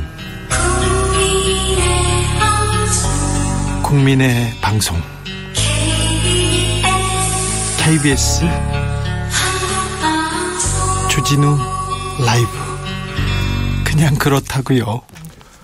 주진우 라이브 2부 시작하겠습니다. 지역에 따라 2부부터 함께 하시는 분들 계시죠? 어서 오십시오. 잘 오셨습니다. 7시까지 함께 해주시고요. 1부가 궁금하다, 듣고 싶다 하시는 분들 유튜브에서 주진우 라이브 검색하시면 됩니다. 라디오 정보센터 다녀오겠습니다. 정한나 씨. 오늘부터 초중고교 전면 등교가 시작된 가운데 학령기 연령대 중 코로나19 백신 접종을 상대적으로 일찍 시작한 18세의 감염률이 가장 낮고 접종률이 낮은 12세에서 15세 발생률은 계속 증가 중인 것으로 나타났습니다. 방역당국이 50세 미만 일반 성인에 대한 코로나19 백신 추가 접종이 내년 상반기에 이뤄질 수 있다고 밝혔습니다. 대장동 개발 로비 특혜 의혹을 수사하는 검찰이 오늘 대장동 사업 초기 민영 개발을 추진한 시행사 C7의 전 대표 이모 씨를 재소환했습니다. 부산저축은행 불법 대출 부실 수사 의혹도 살피는 게 아니냐는 관측이 나옵니다. 정의당은 대장동 사건과 관련해 부산저축은행 사건 부실 수사 의혹을 받는 국민의힘 윤석열 대선 후보를 향해 떳떳하다면 조건 달지 말고 특검 수사에 응하시기를 바란다고 밝혔습니다. 국회 행정안전위원회 여당 위원들이 최근 경찰의 부실 대응 문제가 도마 위에 오른 인천 흉기난동 사건과 서울 중구 신변보호 여성 피살 사건 등과 관련해 김창룡 경찰청장을 면담합니다. KBS 김우철 사장 후보자는 오늘 국회에서 열린 인사청문회에서 수신료로 운영되는 공영방송은 다양화, 양극화되는 사회에서 민주적 소통의 매체이자 문화 정체성을 지키는 최후의 보루 역할을 해야 한다고 말했습니다. 지금까지 정보센터 뉴스였습니다. 정치적 원의 시점 2부에서 이어갑니다. 초과 세수 내년 납부 유예해야 한다. 이거는 재난지원금 재원 마련해서 마련하는 것 국세징수법 위반이다. 아까 김영남 의원 주장하셨는데 홍남기 경제부총리도 초과세수 가운데 국세징수법 규정에 맞는 일부 항목에 대해서 제한적으로 할 수 있다고 그랬어요.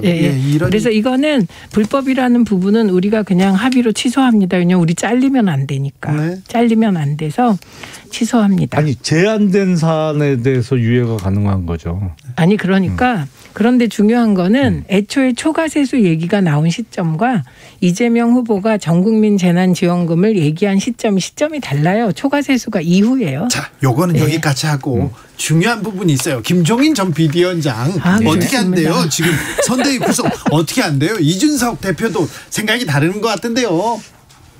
조금 전에 모 기자분이 저한테 전화를 해서 김종인 전 비대위원장이 참여를 안 하겠다고 하면 그냥 김종인 전 비대위원장 없이 소위 빼고 선대위가 출범하는 겁니까? 라고 질문을 저한테 하더라고요. 그래서 제가 대답을 이렇게 했어요. 제 영역을 벗어납니다. 그건. 그래요? 대답할 수 있는 영역이 아닙니다. 그럴 가능성도 있습니까?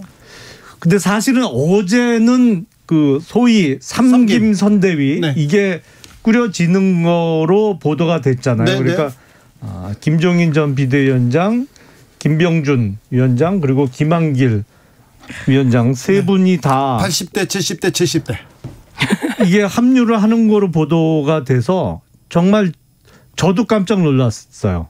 왜냐하면 윤석열 후보가 지금 정치 신인이라고 그러는데 이게 내공이 생각했던 것보다 훨씬 세구나. 이거를 그 누구도 해내기가 어려운 걸 이걸 해내는구나. 이 생각은 윤석열 후보의 애초 생각이었나요? 그렇죠. 네, 그러니까 윤석열 후보의 마음대로 지금 선대위를 구성했다 이렇게 보이는데. 그래서 깜짝 놀랐어요. 정말 야, 이 어려운 거를 해내는구나. 이게 대단하다. 뭐 이랬는데. 근데 오늘 김종인 약간 오후 들어서 김종인 비대위원장이 뭐 시간을 달라고 했다. 그리고 약간 합류 여부가 불투명할 수도 있다는 친한 기자들한테 또 보도가 발끈했나 봐요. 나왔죠. 그러니까 뭐 앞으로 좀 더 두고 봐야 될 것 같은데 정말 그 삼김 선대위가 된다고 하면 특히 김한길 위원장과 관련해서 앞으로 또 그 저희 쪽에는 아주 그 큰 희망적인 뉴스가 또 후속 보도로 나올 수가 있거든요. 근데 민주당 보십시오. 확 바뀌어서 메타버스 얼마나 좋습니까? 근데 삼김 선대위가 뭡니까? 이게 대한민국 정치사에서 삼김 청산이라는 얘기를 정말 80년부터 듣기 시작해서 이게 이제 세 분 다 유명을 달리한 이후에 이 단어가 없어졌거든요. 워낙 삼김의 족적이 컸는데 순기능과 역기능이 다 있으니까. 근데 이 삼김 선대위는 진짜 안 좋은 네이밍이다. 바꾸셔라. 그렇게 말씀드리고. 그래서 김종인 전 비대위원장이 삼김으로 묶여 보도되는 것에 격분했다. 이런 보도가 나왔습니다. 나를 왜 거기 묶냐. 내가 총괄이고 나머지 2명은 말하자면 나를 돕거나 내 지시를 받는 거 아니냐. 뭐 이런 태도겠죠. 근데 김종인 위원장이 사실 문재인 대표께서 2016년에 비대위원장으로 모시는 과정에도 정말 우여곡절이 많았습니다. 그렇죠. 그래서 어르신 모시기는 어디서나 힘들다. 그래서 조금 더 이건 배짱만으로 밀어서는 안 되고 밀당이 좀 더 필요한 거고 저는 김종인 위원장을 윤석열 후보가 그럼 내치고 갈 거냐. 두 사람 때문에 그렇게 못해요. 왜냐하면 김병민 대변인 그리고 이준석 대표 이 두 분은 거의 저는 김종인 키즈라고 생각합니다. 그래서 김병민 대변인이 그 많은 대변인을 다 물리치고 혼자 딱 대변인 됐다가 재선 의원과 같이 대변인 됐잖아요. 그래서 김병민, 이준석, 김종인 이 세 분은 같이 움직이기 때문에 쉽지 않아서 뭐 며칠 지나면 둘 중에 하나 아니겠습니까? 김종인 위원장이 슬 지는 척 하시고 합류하든가 아니면 김병준, 김한길 이 두 분이 뭔가 특히 김병준 위원장이 해야 되겠죠. 윤희 전과자랑 손잡겠냐 이 말에 상응하는 화끈한 뭔가를 해야 하지 않겠습니까? 그러나 결국은 뭐 시간 좀 지나서 합류하게 되지 않을까 김종인 위원장 이렇게 봅니다. 김병준 위원장께서는 이미 이제 상임선대위원장은 확정이 된 거고요. 이준석 대표하고 같이. 그리고 김한길 위원장도 사실 이게 선대위와는 조금 다른 새 시대 위원장으로 발표됐습니다. 위원장으로 오시는 건데 그 김한길 위원장이 오시면서 뭐 구체적으로 이름을 거명할 수는 없습니다만 수도권에 기반을 두고 오랜 시절 그 민주당에서 정치를 했던 중진 정치인들이 또 합류할 가능성이 매우 높거든요. 그럴 가능성이 높죠. 그분들이 뭐 영향력이 지금 그리고 세력이 없다고 하지만 그래도 또 계속해서 윤석열 캠프에서는 공략을 할 거고요. 아니 그러니까 친문 아니면 다 영향력이 없다는 식으로 말씀을 하시는데 절대 그렇지 않아요. 그냥 늘 정치가 되면 이렇게 이리저리 왔다 갔다 하시는 분들이 계세요. 민주당에서 20년, 30년 정치하신 분들인데 왜. 네, 그러니까 뭐 그런 분들은 모셔가도 좋고 다만 민주당에서 오래 일하신 분들 대접이나 좀 잘해 주십시오. 네. 찬밥 신세 되지 않게. 서정철님께서 김병준, 김한길 60대입니다. 주진우 씨 얘기했는데요. 김병준 위원장은 1954년생이고 김한길 1953년생입니다. 김종인 위원장은 1940년생이고요. 네, 54년생, 53년생입니다.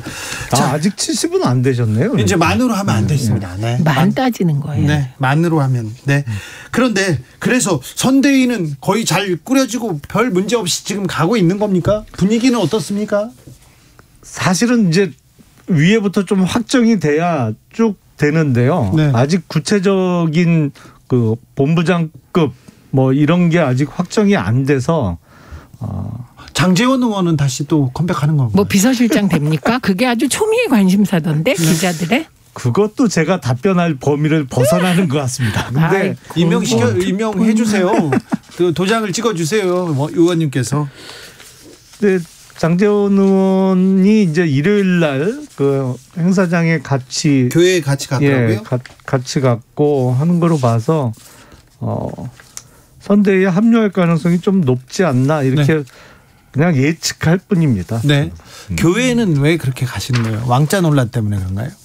아니죠. 그 선거 때야 뭐 선거 출마한 후보들이 일요일 날 교회 가고 초하루나 보름에는 절에도 가고 뭐 다 그렇게 여러 곳을 다녀야죠. 네, 뭐 종교 행사에 가는 걸 뭐라고 하겠습니까? 근데 중요한 건 왕자 논란이 자극제가 되고 기폭제가 됐겠죠. 교회 더 가실 것 같습니다. 윤석열 후보는. 그래요? 네.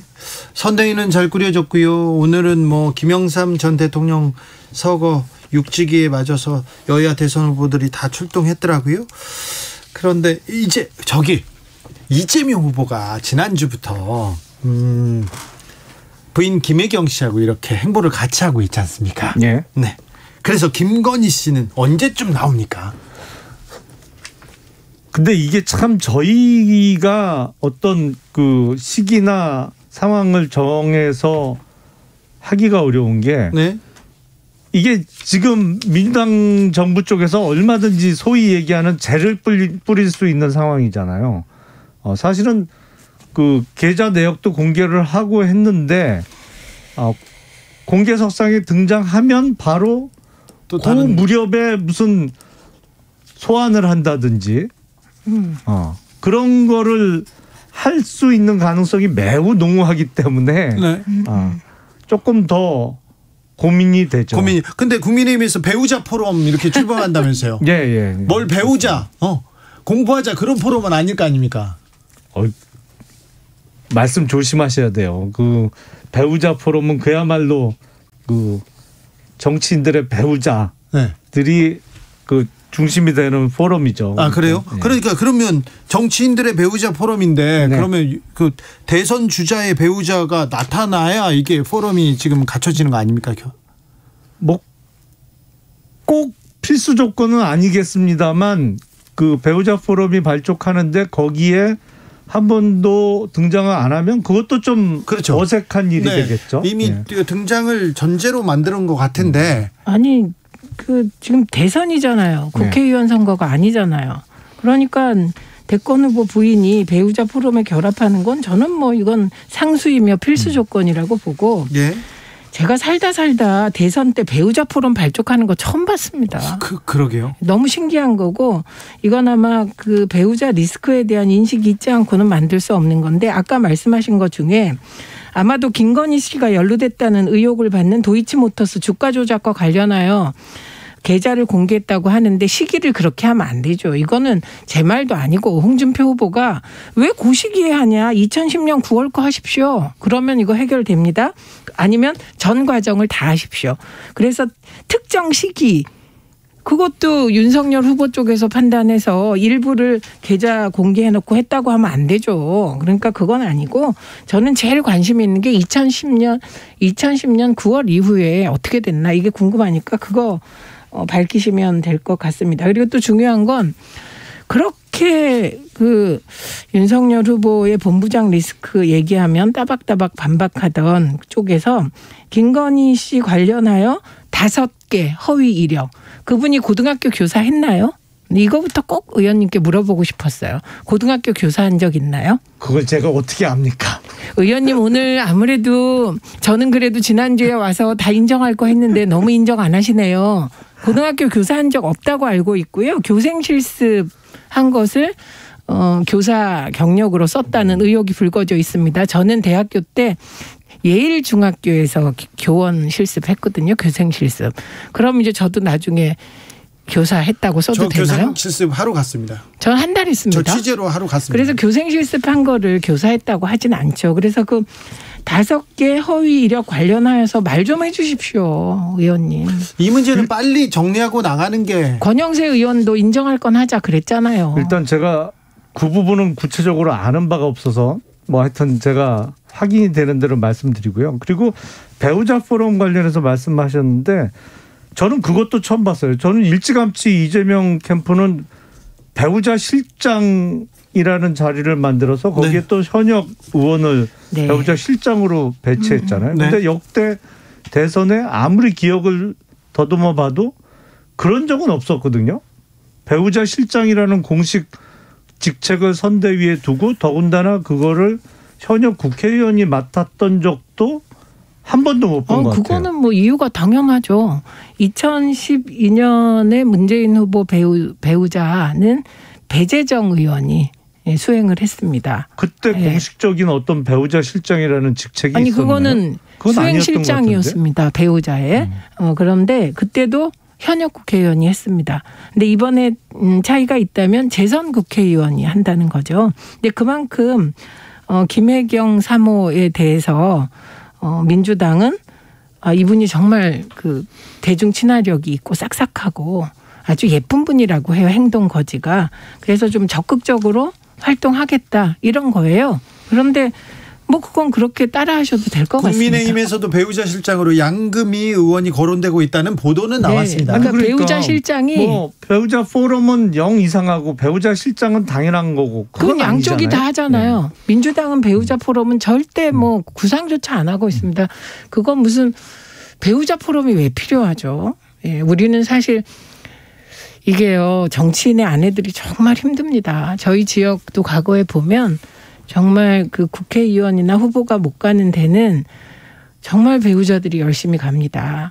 그런데 그분들의 고생이 이 국회의원은 말이라도 자유롭게 하는데 그것도 못 하거든요. 근데 그런 고생하는 포럼을 왜 만드는지 이해할 길이 없습니다. 아까 김용남 의원께서 지난주에 별다른 문제가 없고 외적 요인이 없는데 지지율이 이렇게 추세가 바뀐 것은 조금 의아하다는 얘기를 하셨지 않습니까? 네. 그런데 지난주에 김건희 씨 관련된 도이치모터스 주가 조작 사건 얘기가 계속됐는데 이 김건희 씨 이슈는 윤석열 후보의 향후 대권 구도에 대권 가도에서 별 영향이 없을까요? 지금 뭐 크게 문제될 게 없고요. 지금까지는 크게 영향을 미치지 않았다고 볼 수도 있는데 앞으로는요? 앞으로도 크게 문제될 거는 없어 보이는데요. 허위 학력, 허위 이력 그 5개 그것도 엄청 큰일 아닙니까 사실이면. 답도 뭐 안 하고 구체적인 있잖아요. 팩트를 제가 잘 몰라서 뭐라고 답변은 못 드리겠는데 그래서 그게 뭐 임용이 되거나 한 적이 있나요? 아니 그래서 임용은 그걸로 강의하셨겠죠. 그랬나요? 네, 그게 강의 안 하려면 뭐하라고 허위 이력. 겸임 교수 강사로는 활동을 하셨으니까. 네. 근데 그거보다 저는 오늘 또 궁금한 아주 부러운 얘기가 나왔습니다. 장모. 이게 본부장 리스크에 본인 부인 장모거든요. 장모 리스크인지 뭐 다들 부러워하실지 모르겠는데 외손주에게 20억 규모의 양평 땅을 증여했어요. 이 보도가 나왔어요. 그런데 후속 보도가 나왔습니다. 이게 땅값이 7배 올랐다는군요. 그러면 20대의 그 외손주들은 20억에 7배면 140억입니까? 완전 출발선이 다른 외손주들 있네요. 일단 그 증여 관련해서는 증여세는 다 납부가 됐다고 그러고요. 뭐 결국엔 문재인 정부 덕분에 땅값이 많이 오른 모양이네요. 아니, 최근에 부동산 값이 워낙 폭등했으니까. 근데 글쎄 그게 서울 아파트 가격 같은 건 거의 정해져 있잖아요. 어느 동에 무슨 아파트 몇 평이면 얼마, 사실상 그 상품 가격 비슷하게 거의 그 수준에서 거래되는 게 통상의 예인데 네. 부동산 가격 중에 땅값, 특히 서울을 벗어난 지방의 땅값은 사실은 정해진 가격이라는 게 없거든요. 그래서 7배는 증여 시점에 비해서 7배는 아주 특별한 경우 아니고선 조금 과장되게 시세를 부른 거 아닌가 싶은데요. 그러니까 언론이 그렇게 보도했을 수도 있겠지만 어쨌든 제가 주장하고 싶은 건 이 대통령 후보로 뽑히고 나면 재산 검증부터 시작해야 된다고 생각합니다. 그래서 네. 그 재산 검증의 기준은 본인 배우자의 직계 존비속까지. 그래서 정말 제가 알기에는 장모가 부동산 부자신 걸로 알고 있거든요. 그리고 아내는 김건희 씨는 예금 부자시더라고요. 그래서 사실은 그 재산의 형성 과정이나 이건 뭐 이재명 후보 쪽도 마찬가지입니다. 그래서 본인과 배우자의 직계 존비속, 적어도 존비속 반개는 말고까지는 재산 검증을 철저하게 해야 될 것 같습니다. 지금 그 증여를 받았다는 사람은 윤석열 후보 입장에서는 처족화가 되는 거죠. 사실은 직계 존비속에는 해당이 안 되죠. 그렇죠. 근데 그러니까 반개이기 때문에. 근데 최은순 씨는 해당이 되는 겁니다. 그러니까 그분의 돈의 흐름은 검증 대상이니까요. 자, 본격적인 검증 국면에 들어가면 국민들이 어떻게 판단하실지 좀 지켜보죠. 네, 이 문제에 대해서 본부장. 네. 오늘은 여기서 마치겠습니다. 정치적 원의 시점 최민희, 김용남, 최민희 두 분 오늘도 감사합니다. 네, 고맙습니다. 정치 피로, 사건 사고로 인한 피로, 고달픈 일상에서 오는 피로. 오늘 시사하셨습니까? 경험해보세요. 들은 날과 안 들은 날의 차이. 여러분의 피로를 날려줄 저녁 한 끼 시사 추진우 라이브.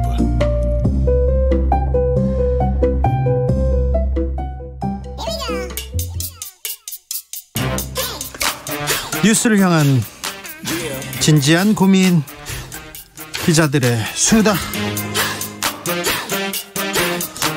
라이브 기자실을 찾은 오늘의 기자는 은지옥이요. 시사인 김은지입니다. 자, 오늘 준비한 첫 번째 뉴스부터 가보겠습니다. 네, 올해 선고된 데이트 폭력 관련 판결문 104건을 분석한 결과가 나왔습니다. 아니, 데이트를 해야지 이게 폭력을 저지르. 참 이런 일이 이렇게 많다고 합니다. 네, 이 중에 27건이나 전조가 있는 사건, 그러니까 막을 수 있는 사건이었다라고 한국일보가 보도하고 있는데요. 네. A씨의 사례가 대표적입니다. 2019년 7월 달에 전치 4주 폭행을 하는 사건이 있었거든요. 어이구. 연인에게 그렇게 가했던 폭력인데 그러자 4일 후에 피해자가 경찰서에 신변보호 요청했다라고 합니다. 신변보호 요청했는데요. 네, 이제 그런데 또 9월 달에 그 2달 있다가 주거 침입 사건이 있었고요. 결국 주거 침입으로 했어요. 폭행이 있었습니다. 신변보호 요청을 했고, 그럼 주거 침입이 있었으면 잡아가야 될 거 아닙니까? 네, 이제 그런데 벌금형밖에 받지 않았다라고 해요. 그리고 나서 또 2달 있다가는 폭행과 강간 사건이 벌어지고, 그리고 나서는 또 한 달 후에 폭행 사건이 있었다라고 폭행과 합니다. 강간 사건이 벌어졌으면 그때는 잡아가야 될 거 아닙니까? 네, 이제 이런 식으로 폭행과 주거 침입이 반복되어서 일어났는데 네. 경찰에서 기록된 것만 5차례 신고가 있었거든요. 네. 그런데 가해자에 대해서는 경고장을 발부하는데 경찰이 그쳤다라고 합니다. 이게 말이 안 되죠. 네, 그리고는 결과적으로 3번째 신변보호 요청이 있고 난 석 달 후에 살인 사건이 일어나서 피해자가 숨졌고요. 이게 2020년 5월 19일 있었던 일이에요. 네, 이런 사건들 비슷한 건들이 정말 100건 넘게 있고 그중에 27건 전조가 있었다. 막을 수 있는 사건이었다. 이렇게 볼 수 있는 거죠. 이 경찰이 좀 적극적으로 나섰으면 법원에서 조금 적극적으로 판결을 했으면 이건 막을 수 있었죠. 계속해서 네, 결과적으로는 되돌릴 수 없는 살인 사건까지 벌어지게 되었고 살인 사건까지 벌어지게 되자 가해자가 무기징역 선고를 받았다라고 하는데 그런데 피해자는 이미 숨졌지 않습니까? 네, 지금 그렇죠. 무기징역하면 뭐해요? 처음 왔을 때 이 주거침입 했고 그 다음엔 강간 사건이 있었지 않습니까? 그때 격리시켰어야죠. 그 전에. 그렇죠. 사실 데이트 폭력이라는 말도 적절하지 않다는 생각이 드는데요. 그럼요. 그 자체가 폭력이죠. 더 나쁜 폭력입니다. 모르는 친밀한 사이에서 일어나는 폭력이고요. 그 자체가. 이거 신변보호 요청이 있는데 경고장만 발표하다니 이거 잘못했어요 경찰이. 네, 그 당시에 가해자는 사랑에서 비롯된 것이다. 이런 식의 살해 동기를 설명했다라고 하는데요. 정말 피해자 입장에서는 가장 끔찍하고 무서운 이야기죠. 잘 아는 사람이 가장 가까웠던 사람이 이렇게 변하면 더 큽니다. 이거 좀 격리시켜야 됩니다. 참 데이트 폭력 범죄 왜 이런 일이 벌어졌다. 동기는 뭡니까? 네, 가장 많은 이유가 이별 통보라고 합니다. 그러다 보니까 여성들 사이에서 특히 여성들 사이에서 물론 남성도 있겠지만요. 안전하게 이별하는 것 자체가 너무 어렵다. 이런 이야기를 할 정도이거든요. 무서워가지고 못 헤어진다. 이런 사람들 많아요. 네. 게다가 자기를 무시했다. 전화 받지 않았다. 다른 이성과 연락했다. 이런 식의 이유로 폭력을 휘두르는 경우가 많았다라고 합니다. 폭력이 한 번이라도 있지 않습니까? 그러면 신고하셔야 됩니다. 헤어지셔야 돼요. 그 다음날 잘못했다고 울고 그러면 또 저 사람이 또 마음은 착해 나 아니면 누가 받아줘 그러면서 계속 받아주지 않으면 더 나빠질 뿐입니다. 폭력이 한 번이라도 있으면 그건 다시 생각해 보십시오. 헤어지세요. 네, 게다가 이것을 제대로 처벌하지 못하고 있는 당국의 문제도 있는 것 같은데 헤어지자라는 이유로 넉 달 동안 수차례 감금하고 강간한 남성에 대해서도 이러한 무지막지한 폭력 4개월 동안 저질렀음에도 불구하고 법원은 가해자에게 징역 3년에 집행유예 5년을 선고했다라고 합니다. 집행유예 5년이면 다시 풀어줬잖아요. 다시 그 여성 옆으로 보낸 거 아닙니까? 그럴 가능성도 있기 때문에 근데 피해자는 너무 무섭겠죠. 폭행과 강간이 있었는데 어떻게 감금이 있었는데 어떻게 이게 집행유예입니까? 그렇기 때문에 이것에 대한 더욱더 사법부의 인지가 더 필요하다. 견고한 인식들이 중요하다. 이런 지적들이 계속 나오고 있습니다. 이게 말이 됩니까 판사님? 감금이 있었어요. 강간이 있었어요. 그런데 이거는 잡아가야죠. 구속해야죠. 네, 처벌이 제대로 이루어지지 않는다라고 하는 것은 이번 한국일보 보도 104건 중에서도 굉장히 잘 드러나는데요. 집행유예에 그친 경우가 40건에 달한다라고 합니다. 집행유예는 진짜 아무것도 아니에요. 네, 3번 중에 한 번이 그렇다라고 볼 수 있죠. 그러니까요. 그 사람들 벌금이라도 아주 엄청나게 때려서 이 사람도 한 번만 내가 저 옆에 그 여자 괴롭히면 큰일 나겠구나. 나 폐가망신하겠구나. 그렇게 주던가 아니면 격리시켜야 됩니다. 격리시켜야 돼요. 네, 게다가 선처의 이유가 우발적이었다. 가해자가 깊이 반성하고 있다. 이런 식으로 선처하는 경우가 사법부가 많았다라고 하는데 그러면 판사님 앞에서 반성한다고 하지 반성하지 않습니다. 그리고 우발적이라고 해야지 제가 어떻게 계획을 세워가지고 어떻게 준비해가지고 그랬습니다. 그렇게 얘기하는 사람이 어디 있습니까 판사님 경찰 선생님들. 더욱더 이러한 사건에 대해서는 엄벌과 경종이 필요한 것으로 보입니다. 네, 막 가해자가 목 조르고 차고 불법 촬영을 했는데도 집행유예라니 이게 말이 안 됩니다. 네, 그런 사건에 대해서도 이번 한국일보 보도에 보면 징역 1년에 집행유예 2년밖에 선고하지 않은 경우가 있다라고 해요. 가해자가 진지하게 반성하고 있다. 이런 것을 재판부가 받아들여서 가벼운 처벌을 한 거죠. 판사님 앞에서는 다 반성해요. 판사님 앞에서만 반성하는 척합니다. 근데 이거 정말 김영민님께서 데이트 폭력이라는 희한한 말을 없애야 돼. 그렇습니다. 데이트하고 폭력하고 어떻게 이게 사랑해서 때렸다 이게 어떻게 말이 만들어집니까? 이건 말도 안 됩니다. 네, 그냥 폭력이죠. 폭력인데 더 나쁜 범죄이고요. 더 나쁜 형태의 폭력이고 더 나쁜 형태의 범죄입니다. 예, 그것에 대한 인지가 더더욱 올라가고 특히 사법부가 이것을 인지하는 게 아주 중요해 보입니다. 절대 um세해주면 안 돼요. 약한 사람을 그리고 가장 가까운 사람을 이렇게 때리고 폭력을 쓰고 이거는 5962님께서 주 기자님 열받으시니까 말을 좀 잘하시네요. 나 그렇습니까? 죄송합니다. 네. 너무 약자를 상대로 한 이 폭력, 그리고 주변 사람들을 괴롭히는 이런 폭력들이요, 정말 뿌리 뽑아야 됩니다. 더 나쁜 사람들입니다.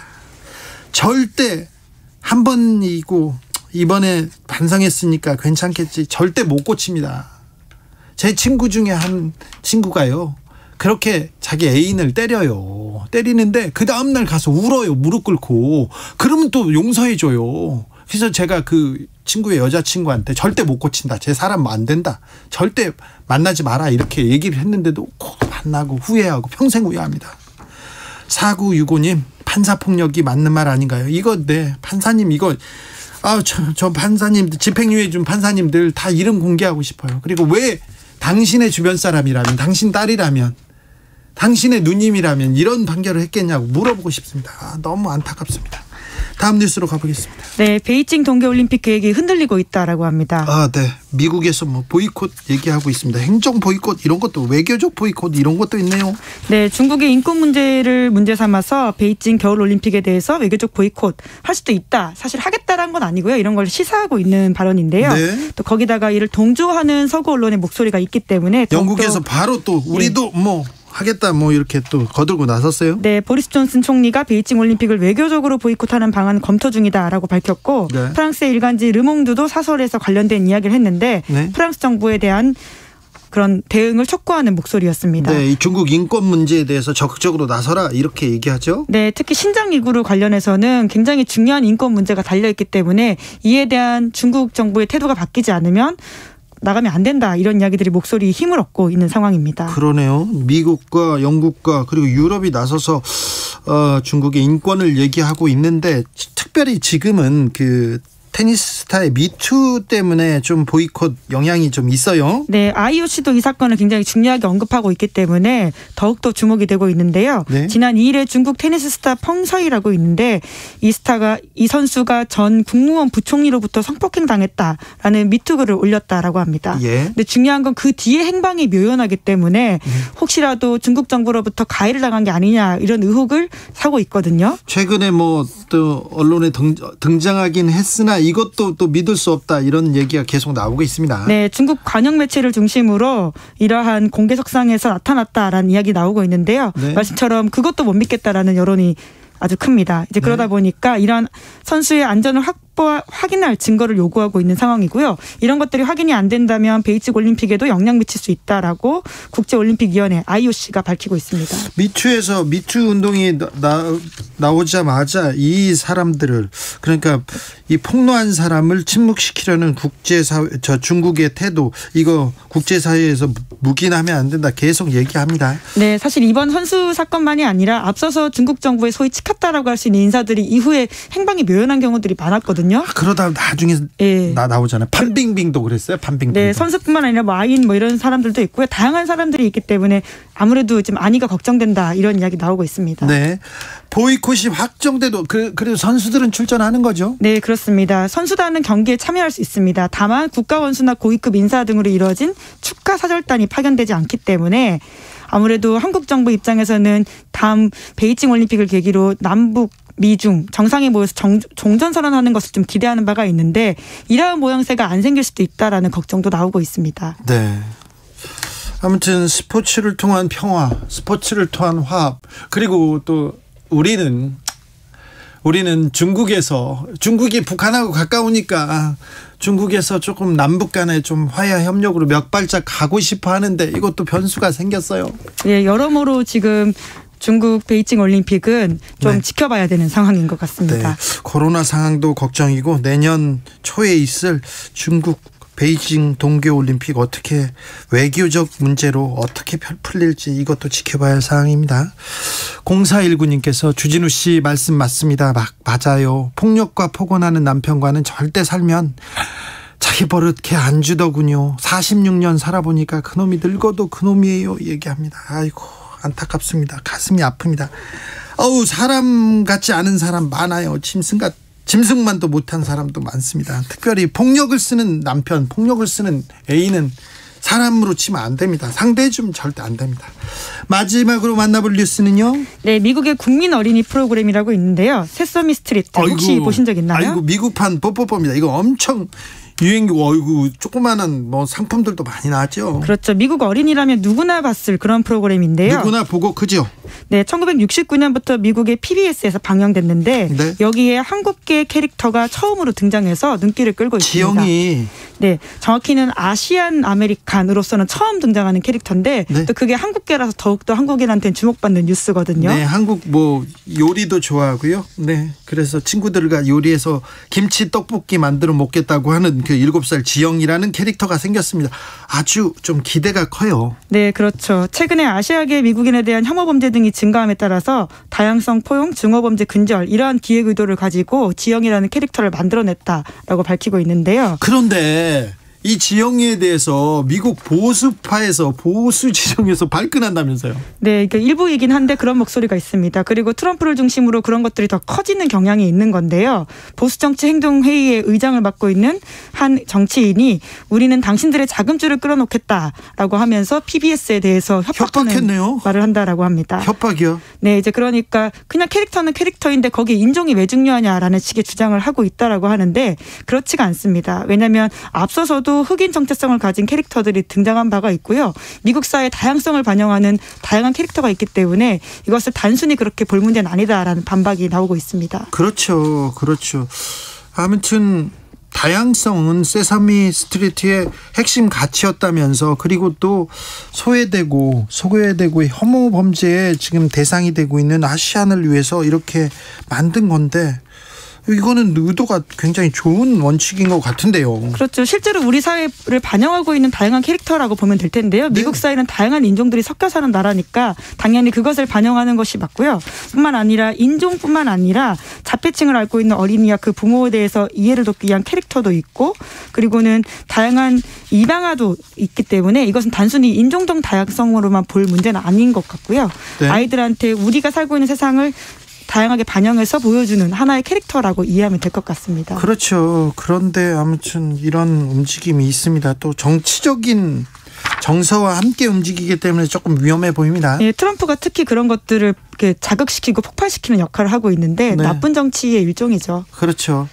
미국 디즈니랜드가 1955년에 디즈니 테마파크가 처음 생겼는데 그 이후에 처음으로 66년 만에 처음으로 흑인 산타클로스를 등장시켰어요. 그런데 한 방문객이 디즈니 월드에 갔다가 흑인 산타를 보고 감격의 눈물을 흘렸다고 적었던 내용이 가슴을 좀 울리던데 평등, 다양성 이거는 우리가 추구해야 될 가치죠. 네, 실제 우리 삶의 반영이기도 하고요. 네. 네.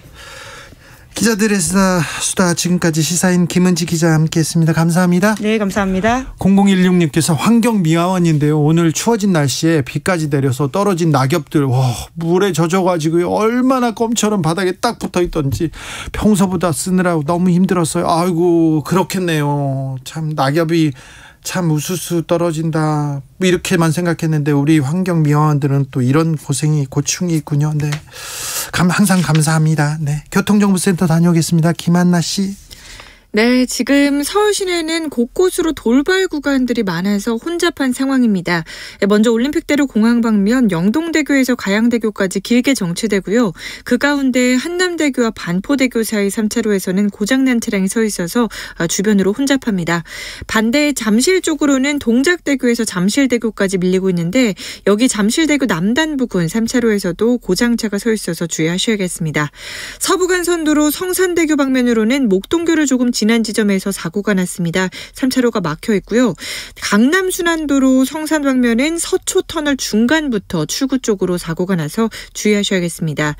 수도권 제1순환고속도로 판교에서 구리 쪽으로는 광암터널 부근에서 구리 남양주금소까지 9km 정체되고 있고요. 일산에서 판교 쪽으로는 자유로에서 송내까지 17km 극심한 정체입니다. 목적지까지 안전운전하시기 바랍니다. KBS 교통정보센터였습니다.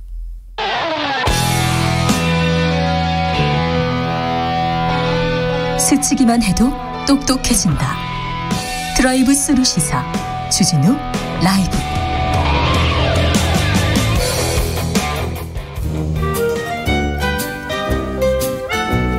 민생이 먼저다. 함께 잘 먹고 잘 사는 법 찾아보겠습니다. 민생과 통하였느냐. 생생민생 통.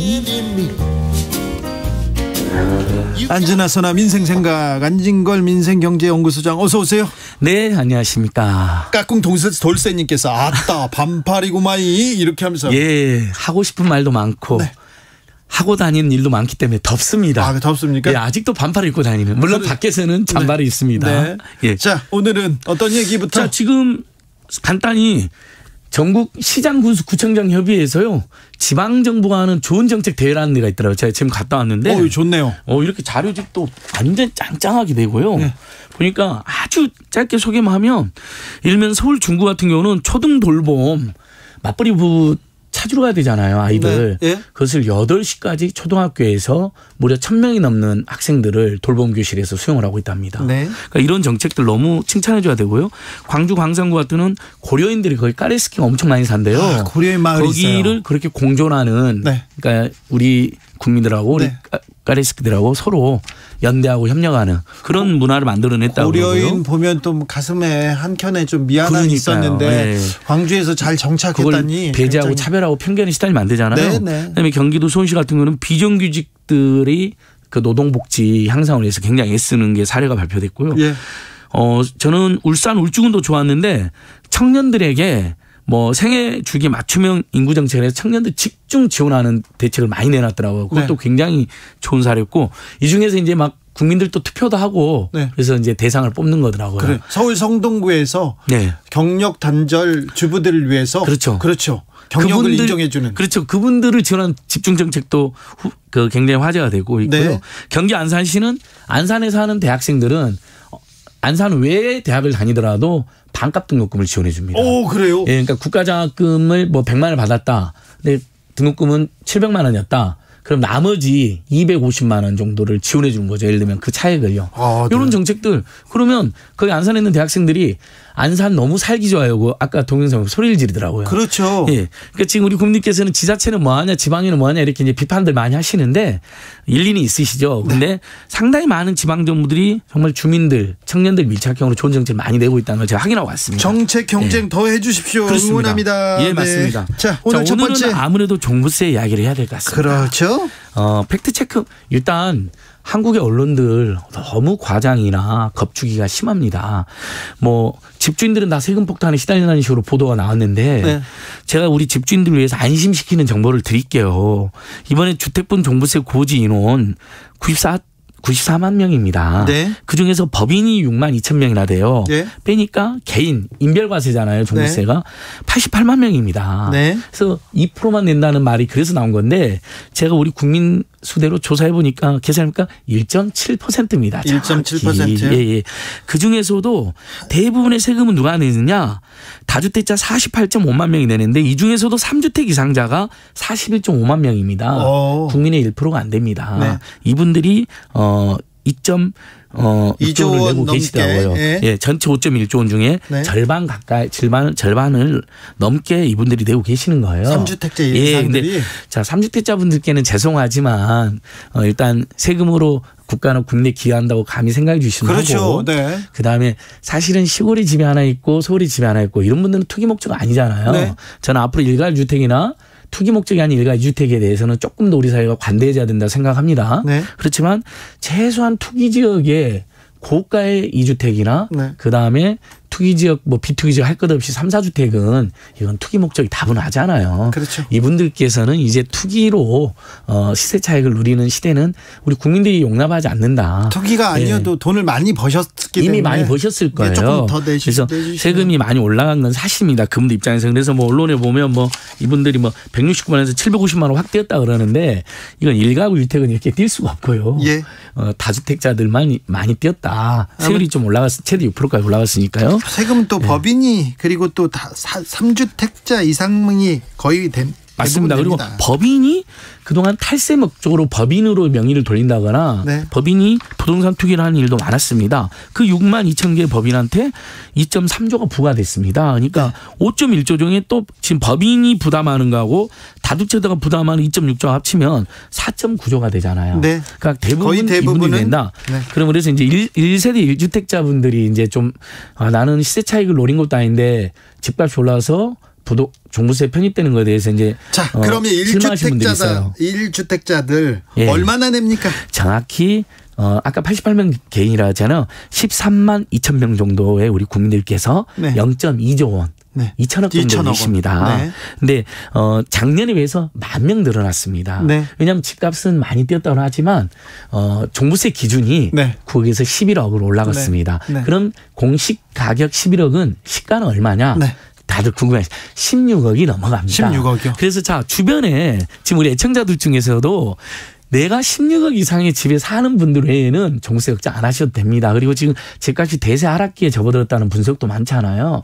내년에 또 오른다라고 막 공포를 주던데 저는 내년엔 집값이 금리도 올라가고 있고 유동성도 축소되고 있기 때문에 세계적인 차원에서 집값이 저도 함부로 전망 못하지만 지금보다는 더 떨어질 것입니다. 떨어질 전망이 있습니다. 그래서 네. 너무 겁먹을 필요는 없다. 그럼에도 불구하고 23만 2천 명의 일가 1주택자 중에는 나는 세차를 노린 것도 없는데 집값이 올라가서 종부세 편입됐다. 속상해하는 분들이 있을 수 있는데요. 공시지가가 예. 현실화되면서 종부세 기준이 된 분들 있어요. 예. 분명히. 자, 그분들께도 안심을 드리겠습니다. 자, 시가 20억 주택 있죠. 예. 공시가격 14억입니다.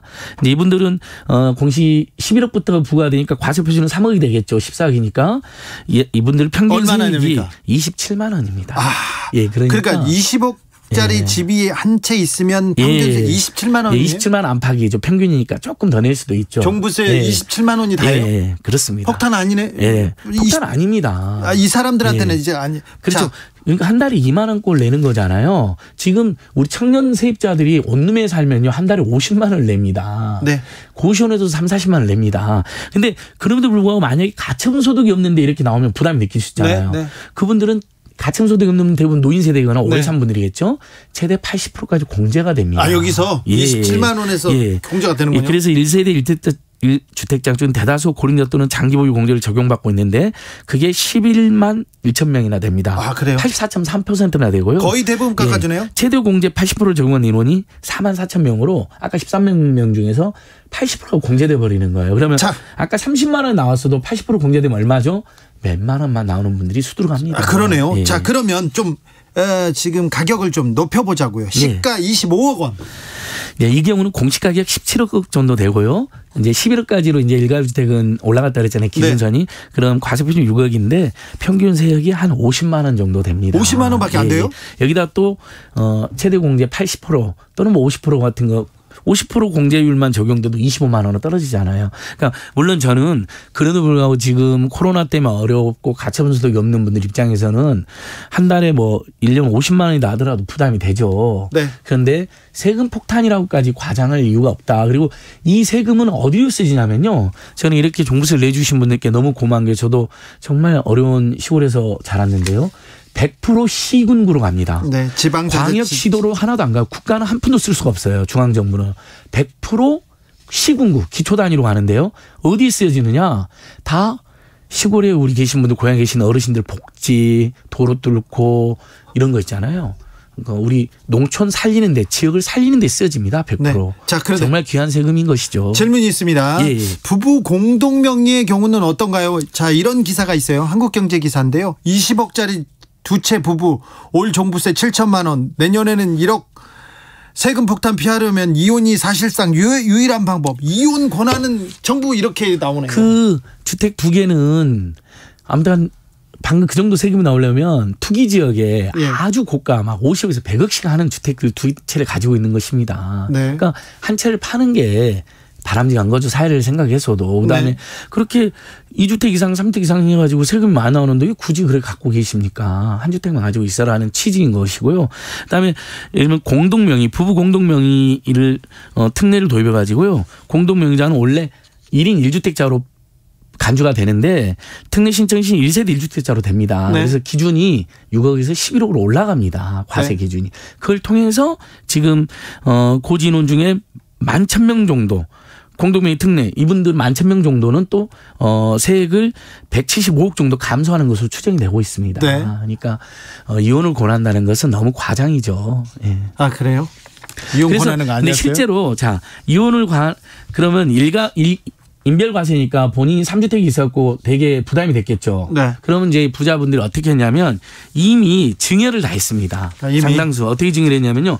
작년에 1월 증여 건수가 6만 5천 건이었거든요. 네. 올해 증여 건수가 6만 3천 건이 넘습니다. 이거 많이 했네. 그러니까 이것은 사상 최대치입니다. 그동안 네. 우리나라 증여 역사에서. 네. 왜 증여를 했겠어요? 예. 1인 3주택이면 중과가 되기 때문에 네.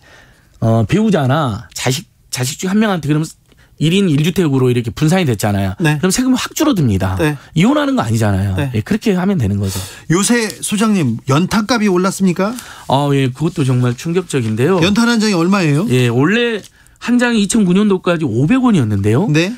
지금 작년 올해 800원 안팎까지 올라갔습니다. 아, 예. 예. 근데 이제 코로나 때문에 기부도 줄어들었잖아요. 네. 지금도 우리가 연탄으로 사는 가구들이 전국에 8만 1,000 가구가 있다고 합니다. 예. 근데 연탄 한 장 500원인데 800원이면 300원 거의 2배 가까이 올라간 거잖아요. 네. 이분들은 대부분 아주 극빈층이나 저소득층들이잖아요. 좀 지원이 필요하네요. 당연히 뭐 연탄은행이라든지 사랑연탄하는 운동본부 저도 기부도 하고 그랬었는데 이건 지자체에서 연탄으로 생활하는 분들은 저는 인상분 있잖아요. 연탄가격 인상분은 우리 사회가 깔끔하게 지원해 준다. 만약에 세금이 없으면 저는 지자체마다 예를 들면 경상북도에 보니까 연탄으로 사는 가구가 경상북도면 27,000 가구래요. 네. 그럼 경북에서 27,000국의 그 인상 차익 있잖아요. 네. 우리 시민들, 도민들이 기부하자 그러면 저는 이거 며칠이면 다 기부해 주신다고 봅니다. 알겠습니다. 충분히 우리나라가 이 정도는 따뜻하게 커버할 수 있다고 봅니다. 앞으로 회사에서 근로자한테 임금 줄 때 임금 명세서 같이 줘야 된다고요?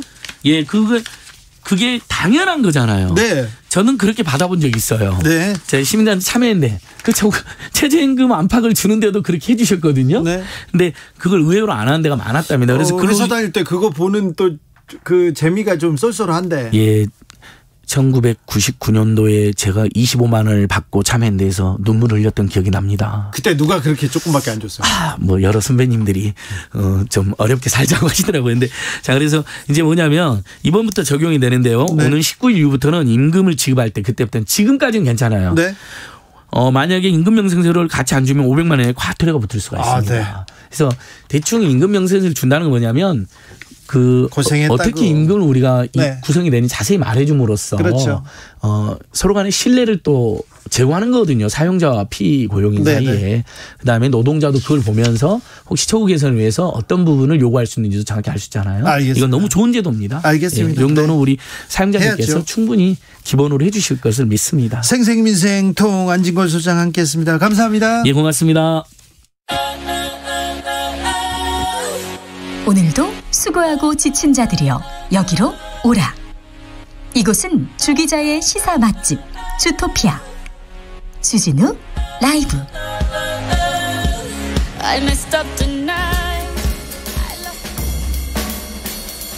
느낌 가는 대로 그냥 고른 뉴스 여의도 주필. 반려동물 물건 아니다. 프랑스 2024년부터 펫숍에서 판매 금지. 중앙일보 기사인데요. 프랑스 상원에서 상점에서 개나 고양이들 반려동물을 판매하는 것을 금지하는 새 동물복지법 통과시켰습니다. 그러니까 사람들이 많이 다니는 거리에 쇼윈도에 강아지들, 고양이들 이렇게 보이지 않습니까? 그거 보고 밖에서 사람 쳐다보고 사진 찍고 저거 사주세요. 이거 판매 목적으로 반려동물 전시하는 거 금지한다고 합니다. 반려견을 키우려면 전문 사육인이나 직접 구입하는 보호시설에서 입양하는 방식 이렇게 취해야 됩니다. 반려동물을 키우려는 사람들 많습니다. 그런데 필요한 책임과 비용, 정보에 대해서도 서류를 제공해야 이제 반려동물을 살 수 있다고 합니다. 프랑스에서도요. 매년 10만 마리 이상의 반려동물이 버려지고 있다고 하는데 이 부분 우리도 고민해야 될 대목인 것 같습니다. 반려동물이 가족이라고 하지 않습니까? 그런데 바깥에서 이렇게 전시하고 이렇게 팔고 예쁘게 이거는 아닌 것 같고요. 우리도 여기에 대해서 고민하고 이 동물복지법 한 걸음 더 나아가는데 조금 관심을 기울여야 될 것 같습니다.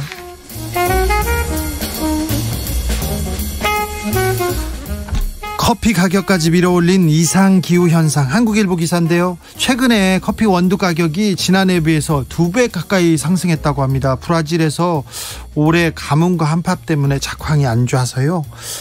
이상기후로 원재료 가격이 올라가고요. 그리고 물류난 때문에 또 어려움이 가중되고 있다고 합니다.